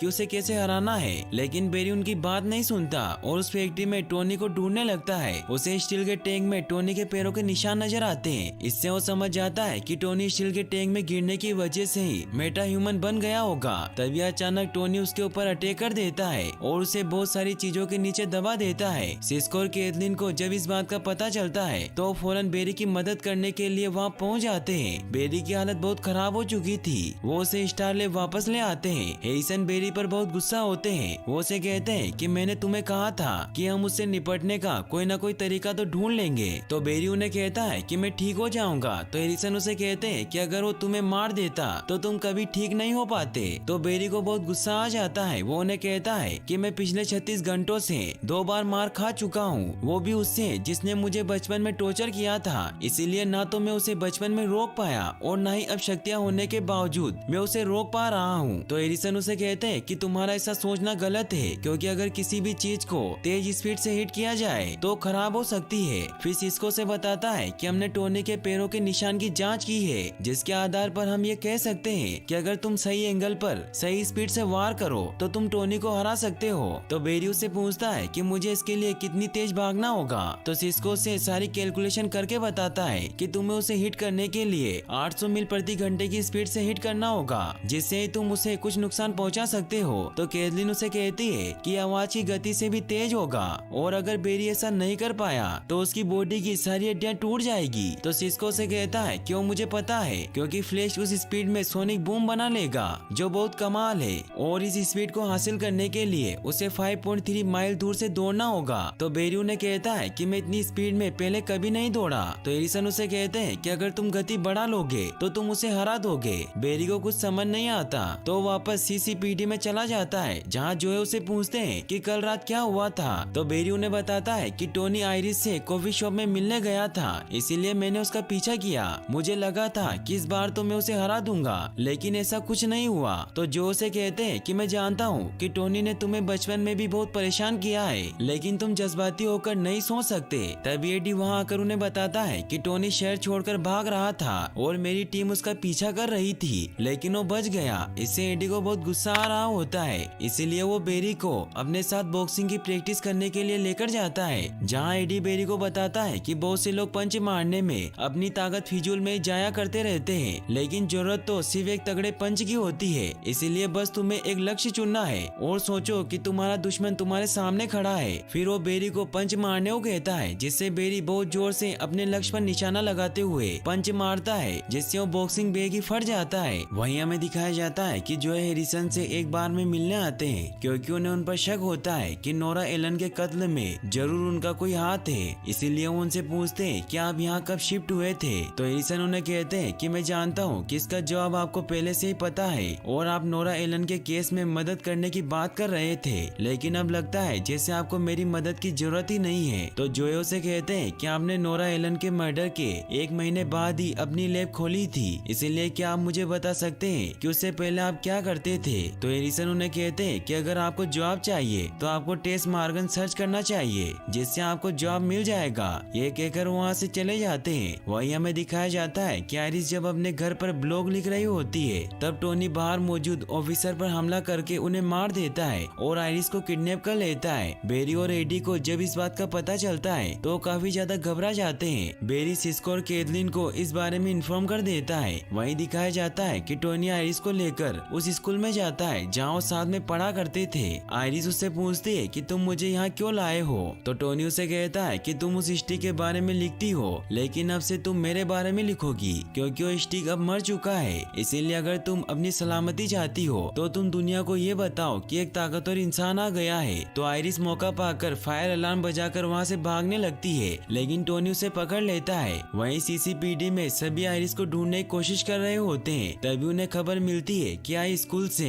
फायर अलार्म का अलर्ट आया है। तो इससे जोए और बेरी समझ जाते हैं कि टोनी उसे वहीं लेकर गया होगा। इसीलिए बेरी अपनी फुल स्पीड में वहां पहुंच जाता है और वो आयरिस को बचाकर साइड कर देता है। फिर वो दोनों फाइट करने लगते हैं, लेकिन टोनी बहुत ताकतवर होता है, इसीलिए फ्लैश उसके सामने नहीं टिक पाता और टोनी उसे बहुत मारता है। तो बेरी वहां से भागकर चला जाता है। वो 5.3 मील दूर जाकर रुक जाता है और फुल स्पीड में टोनी की तरफ बढ़ने लगता है ताकि वो सोनिक बूम से उस पर अटैक कर सके। बेरी की स्पीड की वजह से सभी कांच टूटने लगते हैं और वो फुल स्पीड में टोनी को सोनिक पंच मारता है, जिससे टोनी दूर जाकर गिरता है। बेरी को भी काफी चोट लग जाती है। टोनी वापस खड़ा होने लगता है, लेकिन तभी आयरिस भी उसे जोरदार पंच मारती है, जिससे वो बेहोश हो जाता है। लेकिन इससे आयरिस का भी हाथ टूट जाता है। वहीं फिर हमें दिखाया जाता है कि बेरी टोनी को स्टार लैब की जेल में बंद कर देता है। बेरी उसे अपना चेहरा दिखाता है और उसे कहता है कि उस रात जो तुम्हारे साथ हुआ था वही मेरे साथ भी हुआ था, इसीलिए उस हादसे ने हमें सिर्फ शक्तियां ही नहीं दी बल्कि उससे हमें एक नई पहचान मिली। लेकिन तुमने अपनी पावर का गलत इस्तेमाल किया और लोगों को नुकसान पहुंचाया, लेकिन अब ऐसा नहीं होगा। फिर बेरी उसे वहां बंद कर देता है। इससे वो बहुत खुश होता है। वहीं फिर हमें दिखाया जाता है कि जोए हैरिसन से माफी मांगने आते हैं। वो उन्हें कहते हैं कि मैंने मार्गन के बारे में पता किया, वो आपकी वाइफ थी, लेकिन आपने उन्हें खो दिया। तो हैरिसन उन्हें बताते हैं कि हम दोनों मेरीलैंड में रिसर्च पार्टनर थे, लेकिन कार एक्सीडेंट के बाद मैं काम पर नहीं लौट पाया क्योंकि मुझे वहाँ अपनी वाइफ की याद आती थी, इसीलिए मैं फिर यहाँ शिफ्ट हो गया। तो जो उन्हें कहते हैं कि माफ करना, मैंने आप पर शक किया।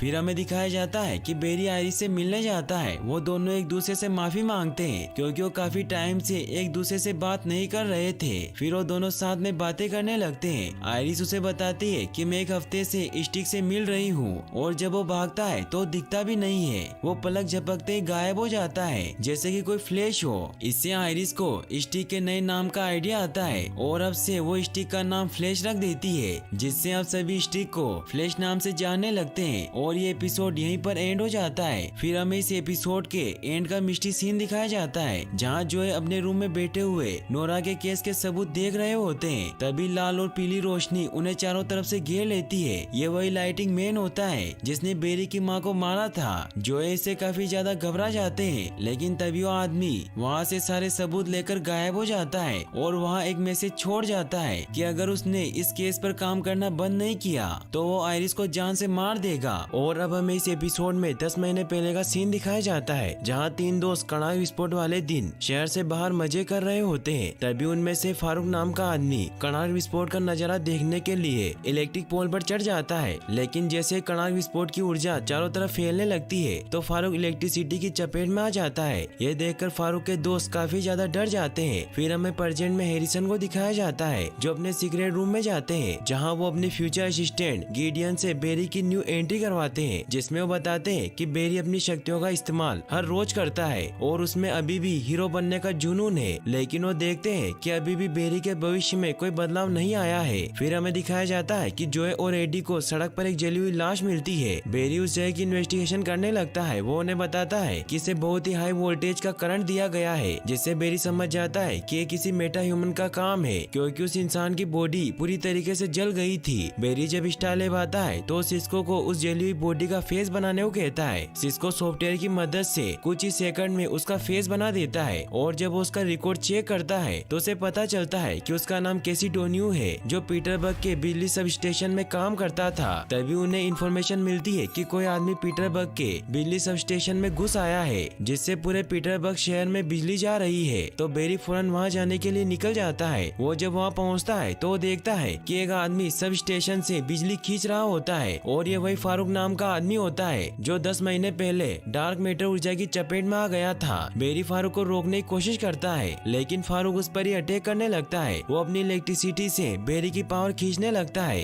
ये देखकर बेरी वहाँ से भागने लगता है, लेकिन फारूक बेरी की सारी पावर खींच लेता है। हैरिसन बेरी को वहाँ से निकलने को कहते हैं तो बेरी उन्हें कहता है कि मैं भाग नहीं पा रहा हूँ, मेरी स्पीड चली गई है। फिर हमें दिखाया जाता है कि स्टार लैब में जब हैरिसन बेरी का टेस्ट लेते हैं तो वो देखते हैं कि बेरी की पूरी पावर चली गई है और वो अब एक नॉर्मल इंसान बन गया है। इससे हैरिसन समझ जाते हैं कि वो मेटा ह्यूमन लोगों को बिजली का झटका नहीं देता बल्कि बिजली खींच लेता है। बेरी काफी परेशान हो जाता है। वो हैरिसन को कहता है कि मुझे मेरी शक्तियाँ वापस मिलेगी या नहीं। तो एरिसन उसे कहते हैं कि हम तुम्हारी रफ्तार को वापस लाकर ही रहेंगे। फिर बेरी जो के पास जाता है और उन्हें बताता है कि अब मेरे पास मेरी शक्तियाँ नहीं रही। तो जोए भी इससे काफी परेशान हो जाते हैं। वो उसे कहते हैं कि तुम्हें अपनी रफ्तार वापस लानी होगी क्योंकि शहर के लोगों पर मेटा ह्यूमन से खतरा बढ़ गया है। इसीलिए अगर तुम्हारे पास शक्ति नहीं होगी तो हम लोगों को कैसे बचाएंगे। तो बेरी उन्हें कहता है कि आज सुबह जो हमने जली हुई बॉडी देखी थी ये उसी मेटा ह्यूमन का काम है। वही हमें दिखाया जाता है कि एरिसन जब गिडियन से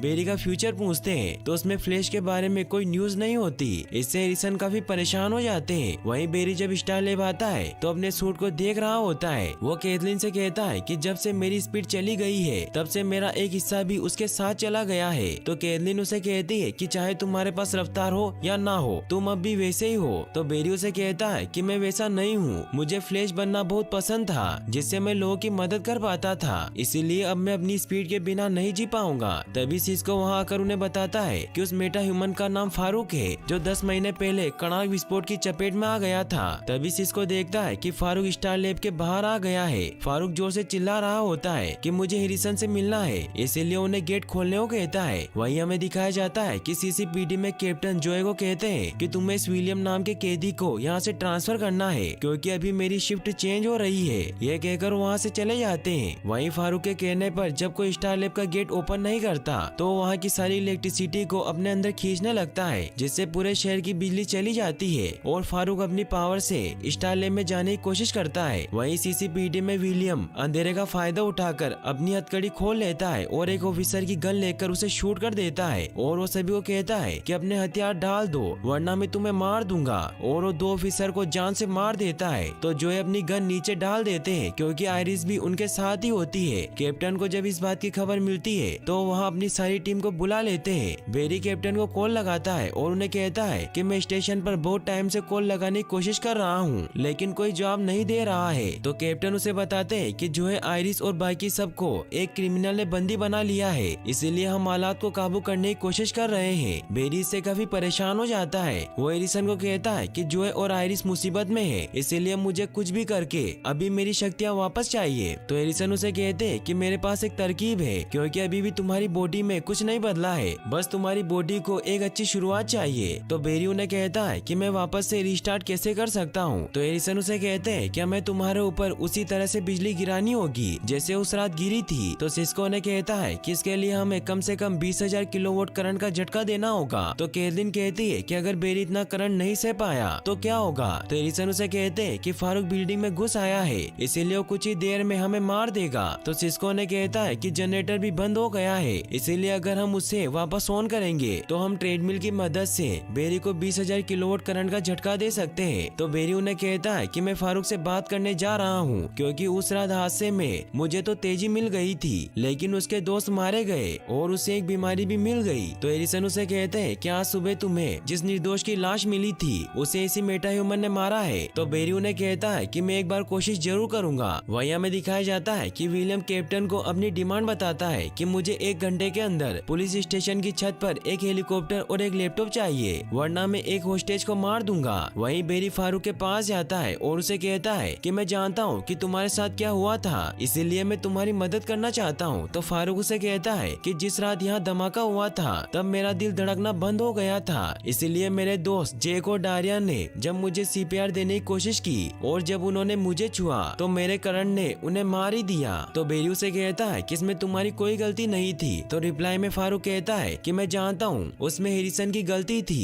यह कहकर वो बेरी पर अटैक कर देता है। यह देखकर सिस्को वहाँ का गेट बंद कर देता है। हैरिसन कैथलीन से कहते हैं कि इसे फौरन ट्रेडमिल पर लेकर जाओ और वो सिस्को को कहते हैं कि जनरेटर ऑन करो क्योंकि बेरी को पावर देना तुम्हारी जिम्मेदारी है। वहीं हमें सीसीपीडी में दिखाया जाता है कि जोए विलियम को अपनी बातों में फंसाने लगते हैं जिससे मौका पाकर एडी विलियम को शूट कर देता है, लेकिन विलियम ने बुलेट प्रूफ जैकेट पहना हुआ था इसीलिए उसे कुछ नहीं होता और वो एडी के हाथ पर गोली मार देता है। वहीं हमें दिखाया जाता है कि कैथलीन बेरी को ट्रेडमिल के पास लेकर जाती है ताकि वो उसे इलेक्ट्रिसिटी दे सके, लेकिन तभी फारूक लैब के अंदर पहुंच जाता है। यह देखकर बेरी और कैथलीन वहां नीचे छिप जाते हैं। वहीं हैरिसन टोनी के पास जाते हैं और उसे कहते हैं कि मेरी लैब में एक मेटा ह्यूमन घुस आया है, इसीलिए मैं चाहता हूँ कि तुम उसे मार दो और उसके बदले में तुम्हें आजाद कर दूंगा। तो टोनी उसकी बात मान लेता है और फिर वो फारूक से लड़ने चला जाता है। वहीं सिस्को जनरेटर को ऑन कर देता है। ये देखकर बेरी कैथलीन को ट्रेडमिल को ऑन करने को कहता है, लेकिन कैथलीन उसे कहती है कि अगर मैंने इसे ऑन किया तो तुम मर जाओगे और मैं तुम्हें नहीं खोना चाहती। तो बेरी उसे कहता है कि किसी ने मुझे कहा था कि मुझ पर किसी खास वजह से बिजली गिरी थी, इसीलिए तुम्हें करना ही होगा। तो कैथलीन को भी उसकी बात माननी पड़ती है और वो इलेक्ट्रिसिटी ऑन कर देती है, जिससे बेरी के पूरे शरीर में इलेक्ट्रिसिटी दौड़ने लगती है और वो दूर जाकर गिर जाता है। लेकिन अभी भी उसकी शक्तियाँ पूरी तरीके से एक्टिवेट नहीं होती। वहीं हमें सीसीपीडी में दिखाया जाता है कि एडी को गोली लगने की वजह से उसका काफी खून बह रहा होता है। इससे आयरिस काफी दुखी हो जाती है। वो विलियम को कहती है कि तुम दोबारा जेल जाओगे क्योंकि फ्लैश हमें बचाने जरूर आएगा। वहीं बेरी और कैथलीन जब बाहर आते हैं तो देखते हैं कि टोनी और फारूक लड़ रहे होते हैं, लेकिन टोनी भी फारूक के सामने नहीं टिक पाता, इसीलिए उसकी हालत काफी ज्यादा खराब हो जाती है। बेरी को समझ नहीं आता कि टोनी बाहर कैसे आ गया। तो बेरी टोनी को कहता है कि चलो अब हम यहाँ से निकलते हैं, तुम ठीक हो जाओगे। तो टोनी उसे कहता है कि यहाँ से भाग जाओ। ये कहते ही टोनी अपना दम तोड़ देता है। तभी फारूक वहाँ आ जाता है तो कैथलीन बेरी को लेकर वहाँ से चली जाती है। वो दोनों सिस्को के पास जाते हैं जहाँ कैथलीन बेरी की जांच करने लगती है। बेरी सिस्को से कहता है कि टोनी हमारी जेल से बाहर आ गया और फारूक ने उसे मार दिया है। तो सिस्को से कहता है कि ऐसा हो ही नहीं सकता क्योंकि पाइपलाइन तो बिना पावर के भी चल सकती है, इसीलिए जरूर उसे किसी ने निकाला होगा। तभी हैरिसन वहाँ आकर उन्हें बताते हैं कि उसे मैंने ही बाहर निकाला था ताकि बेरी की रफ्तार वापस आने तक उसका ध्यान भटका रहे, लेकिन अब लगता है कि मेरा प्लान फेल हो गया है। तो बेरी उन्हें कहता है कि आप ये कैसे कर सकते हैं, इससे उसकी मौत हो गई। तो हैरिसन उसे कहते हैं कि तुम ऐसे आदमी के लिए जज्बाती हो रहे हो जिसने तुम्हें बचपन में बहुत परेशान किया था। तो बेरी कहता है कि मैं जानता हूँ कि वो बहुत बुरा इंसान था, लेकिन उसकी सजा मौत नहीं हो सकती। तो हैरिसन उसे कहते हैं कि क्या मैं उसकी जगह तुम में से किसी एक को मरने देता। तो बेरी उन्हें कहता है कि आप हमेशा इलाज ढूंढने और साइंटिफिक डिस्कवरी की बात करते हैं, लेकिन आपको लोगों की जरा भी परवाह नहीं है। और मैं भूल गया था कि आप तो शतरंज खेलते हैं और हम सब सिर्फ आपके प्यादे हैं। वहीं फारूक यानी कि ब्लैकआउट हर जगह पर हैरिसन को ढूंढ रहा होता है। हैरिसन सभी को कहते हैं कि हमें जल्दी यहाँ से निकलना होगा। तो सिस्को ने कहता है कि हम गैराज से जा सकते हैं क्योंकि हमारी वैन वहीं खड़ी है। तभी कैथलीन बेरी से कहती है कि मैंने तुम्हारे ब्लड की जांच की है और तुम्हारे सेल्स तेजी से बढ़ रहे हैं। तो बेरी कहता है कि मेरी तेजी अभी तक वापस नहीं आई है। तो सिस्को से कहता है कि यह सब तुम्हारी दिमागी रुकावट की वजह से हो रहा है, इसीलिए तुम्हें अपनी शक्तियों पर विश्वास करना होगा। फिर वो सभी गैराज की तरफ निकलते हैं। वहीं सीसीपीडी में कैप्टन का भेजा हुआ हेलीकॉप्टर स्टेशन तक पहुंचने वाला होता है। ये देखकर विलियम आयरिस को भी अपने साथ लेकर छत पर जाने लगता है। तो जोए विलियम को कहते हैं कि ऐसा मत करो क्योंकि उसका बॉयफ्रेंड यहाँ मर रहा है, इसीलिए उसे एक बार गुड बाय तो कह लेने दो। तो विलियम भी उसकी बात मान लेता है और वो आयरिस को उससे 20 सेकंड मिलने देता है। आयरिस एडी की हालत देखकर रोने लग जाती है और जब वो उसे किस करती है तो एडी उसे कहता है कि मेरे पैरों में बंदूक है। तो आयरिस उसके पैर से गन निकाल लेती है। फिर विलियम उसे अपने साथ लेकर ऊपर चला जाता है और तभी आयरिस उसके पैरों पर शूट कर देती है। वहीं हमें दिखाया जाता है कि बेरी और बाकी सब वैन लेकर वहाँ से निकलने लगते हैं, लेकिन तभी वो वैन स्टार्ट नहीं होती क्योंकि फारूक वहीं होता है। वो बेरी पर अटैक करने लगता है, लेकिन तभी हैरिसन फारूक के सामने आ जाते हैं। वो फारूक को कहते हैं कि इन लोगों ने तुम्हारा कुछ नहीं बिगाड़ा है, इसीलिए अगर तुम मुझे मारना चाहते हो तो मुझे मार दो, लेकिन इन लोगों को जाने दो। तो फारूक हैरिसन पर अटैक करने लगता है। ये देखकर बेरी को बहुत गुस्सा आ जाता है और उसकी पावर फिर से एक्टिवेट हो जाती है। वो फुल स्पीड में दौड़कर हैरिसन को बचा लेता है। फिर बेरी अपना सूट पहनकर फारूक से लड़ने के लिए तैयार हो जाता है। फारूक अपनी इलेक्ट्रिसिटी से बेरी पर फिर से अटैक कर देता है, लेकिन अब बेरी की शक्तियाँ काफी ज्यादा बढ़ गई थी, इसीलिए फारूक उसकी ऊर्जा को सहन नहीं कर पाता और अपना दम तोड़ देता है। तभी बेरी को आयरिस का ख्याल आता है और वो वहाँ से भागकर फौरन सीसीपीडी पहुँच जाता है, जहाँ वो देखता है कि एडी को हॉस्पिटल लेकर जाया जा रहा है और आयरिस और जो सुरक्षित हैं। इससे बेरी बहुत खुश होता है। फिर बेरी जब स्टारले वापस आता है तो वो सभी से पूछता है कि मुझे समझ नहीं आया कि इस बार फारूक पहले की तरह मेरी शक्तियाँ क्यों नहीं ले पाया। तो कैथलीन उसे बताती है कि इस बार तुम अपनी शक्तियों के बारे में सोच नहीं रहे थे, बल्कि तुम उससे पूरी तरीके से जुड़ गए थे। फिर वो उसे बताती है कि तुम्हारे सेल्स से अब पहले से कहीं ज्यादा एनर्जी निकल रही है और ये इतनी ज्यादा है कि वो मेटा ह्यूमन भी इसे संभाल नहीं पाया। इसका मतलब ये है कि तुम और तेज हो गए हो। फिर सिस्को और कैथलीन वहाँ से चले जाते हैं। तो बेरी हैरिसन से माफी मांगता है कि मैंने आपको जो कुछ भी कहा था उसके लिए मुझे माफ कर देना। तो हैरिसन उसे कहते हैं कि तुम सही हो कि मुझे लोगों की खास परवाह नहीं है क्योंकि वो भविष्य नहीं देख सकते, लेकिन मुझे तुम्हारी परवाह है। फिर बेरी वहाँ से चला जाता है। वो फ्लैश बनकर आयरिस से मिलने जाता है। वो उसे कहता है कि मुझे माफ कर देना कि मैं तुम्हें रात को बचाने नहीं आ सका क्योंकि मैं किसी काम में फंस गया था। तो आयरिस उसे कहती है कि कोई बात नहीं, क्योंकि कभी कभी लड़कियों को भी खुद पर डिपेंड होना चाहिए। तो फ्लैश उसे कहता है कि मैं वादा करता हूँ कि अब से मैं तुम्हारे लिए वक्त पर आ जाऊंगा। तो इससे आयरिस बहुत खुश होती है। फिर बेरी जो के पास जाता है और उन्हें बताता है कि मेरी शक्तियाँ वापस आ गई है, जिससे वो भी बहुत खुश होते हैं। वही हमें एरिसन को दिखाया जाता है, जो जब अपने सीक्रेट रूम में जाते हैं तो वो देखते हैं कि बेरी का फ्यूचर अब सुरक्षित है। वही अगले दिन अब बेरी भी स्टार लैब जल्दी आ जाता है। वो एरिसन को कहता है कि आप सही थे, मुझे मेरी स्पीड पर काम करना चाहिए, इसीलिए अब मुझे देखना है कि मैं कितना तेज हो सकता हूँ। फिर बेरी अपनी स्पीड बढ़ाने की कोशिश करने लग जाता है। गाइस, अगर आपको वीडियो पसंद आया हो तो इस वीडियो को लाइक करने के साथ साथ चैनल को सब्सक्राइब जरूर कर लेना। मिलते हैं नेक्स्ट वीडियो में। Thanks for watching.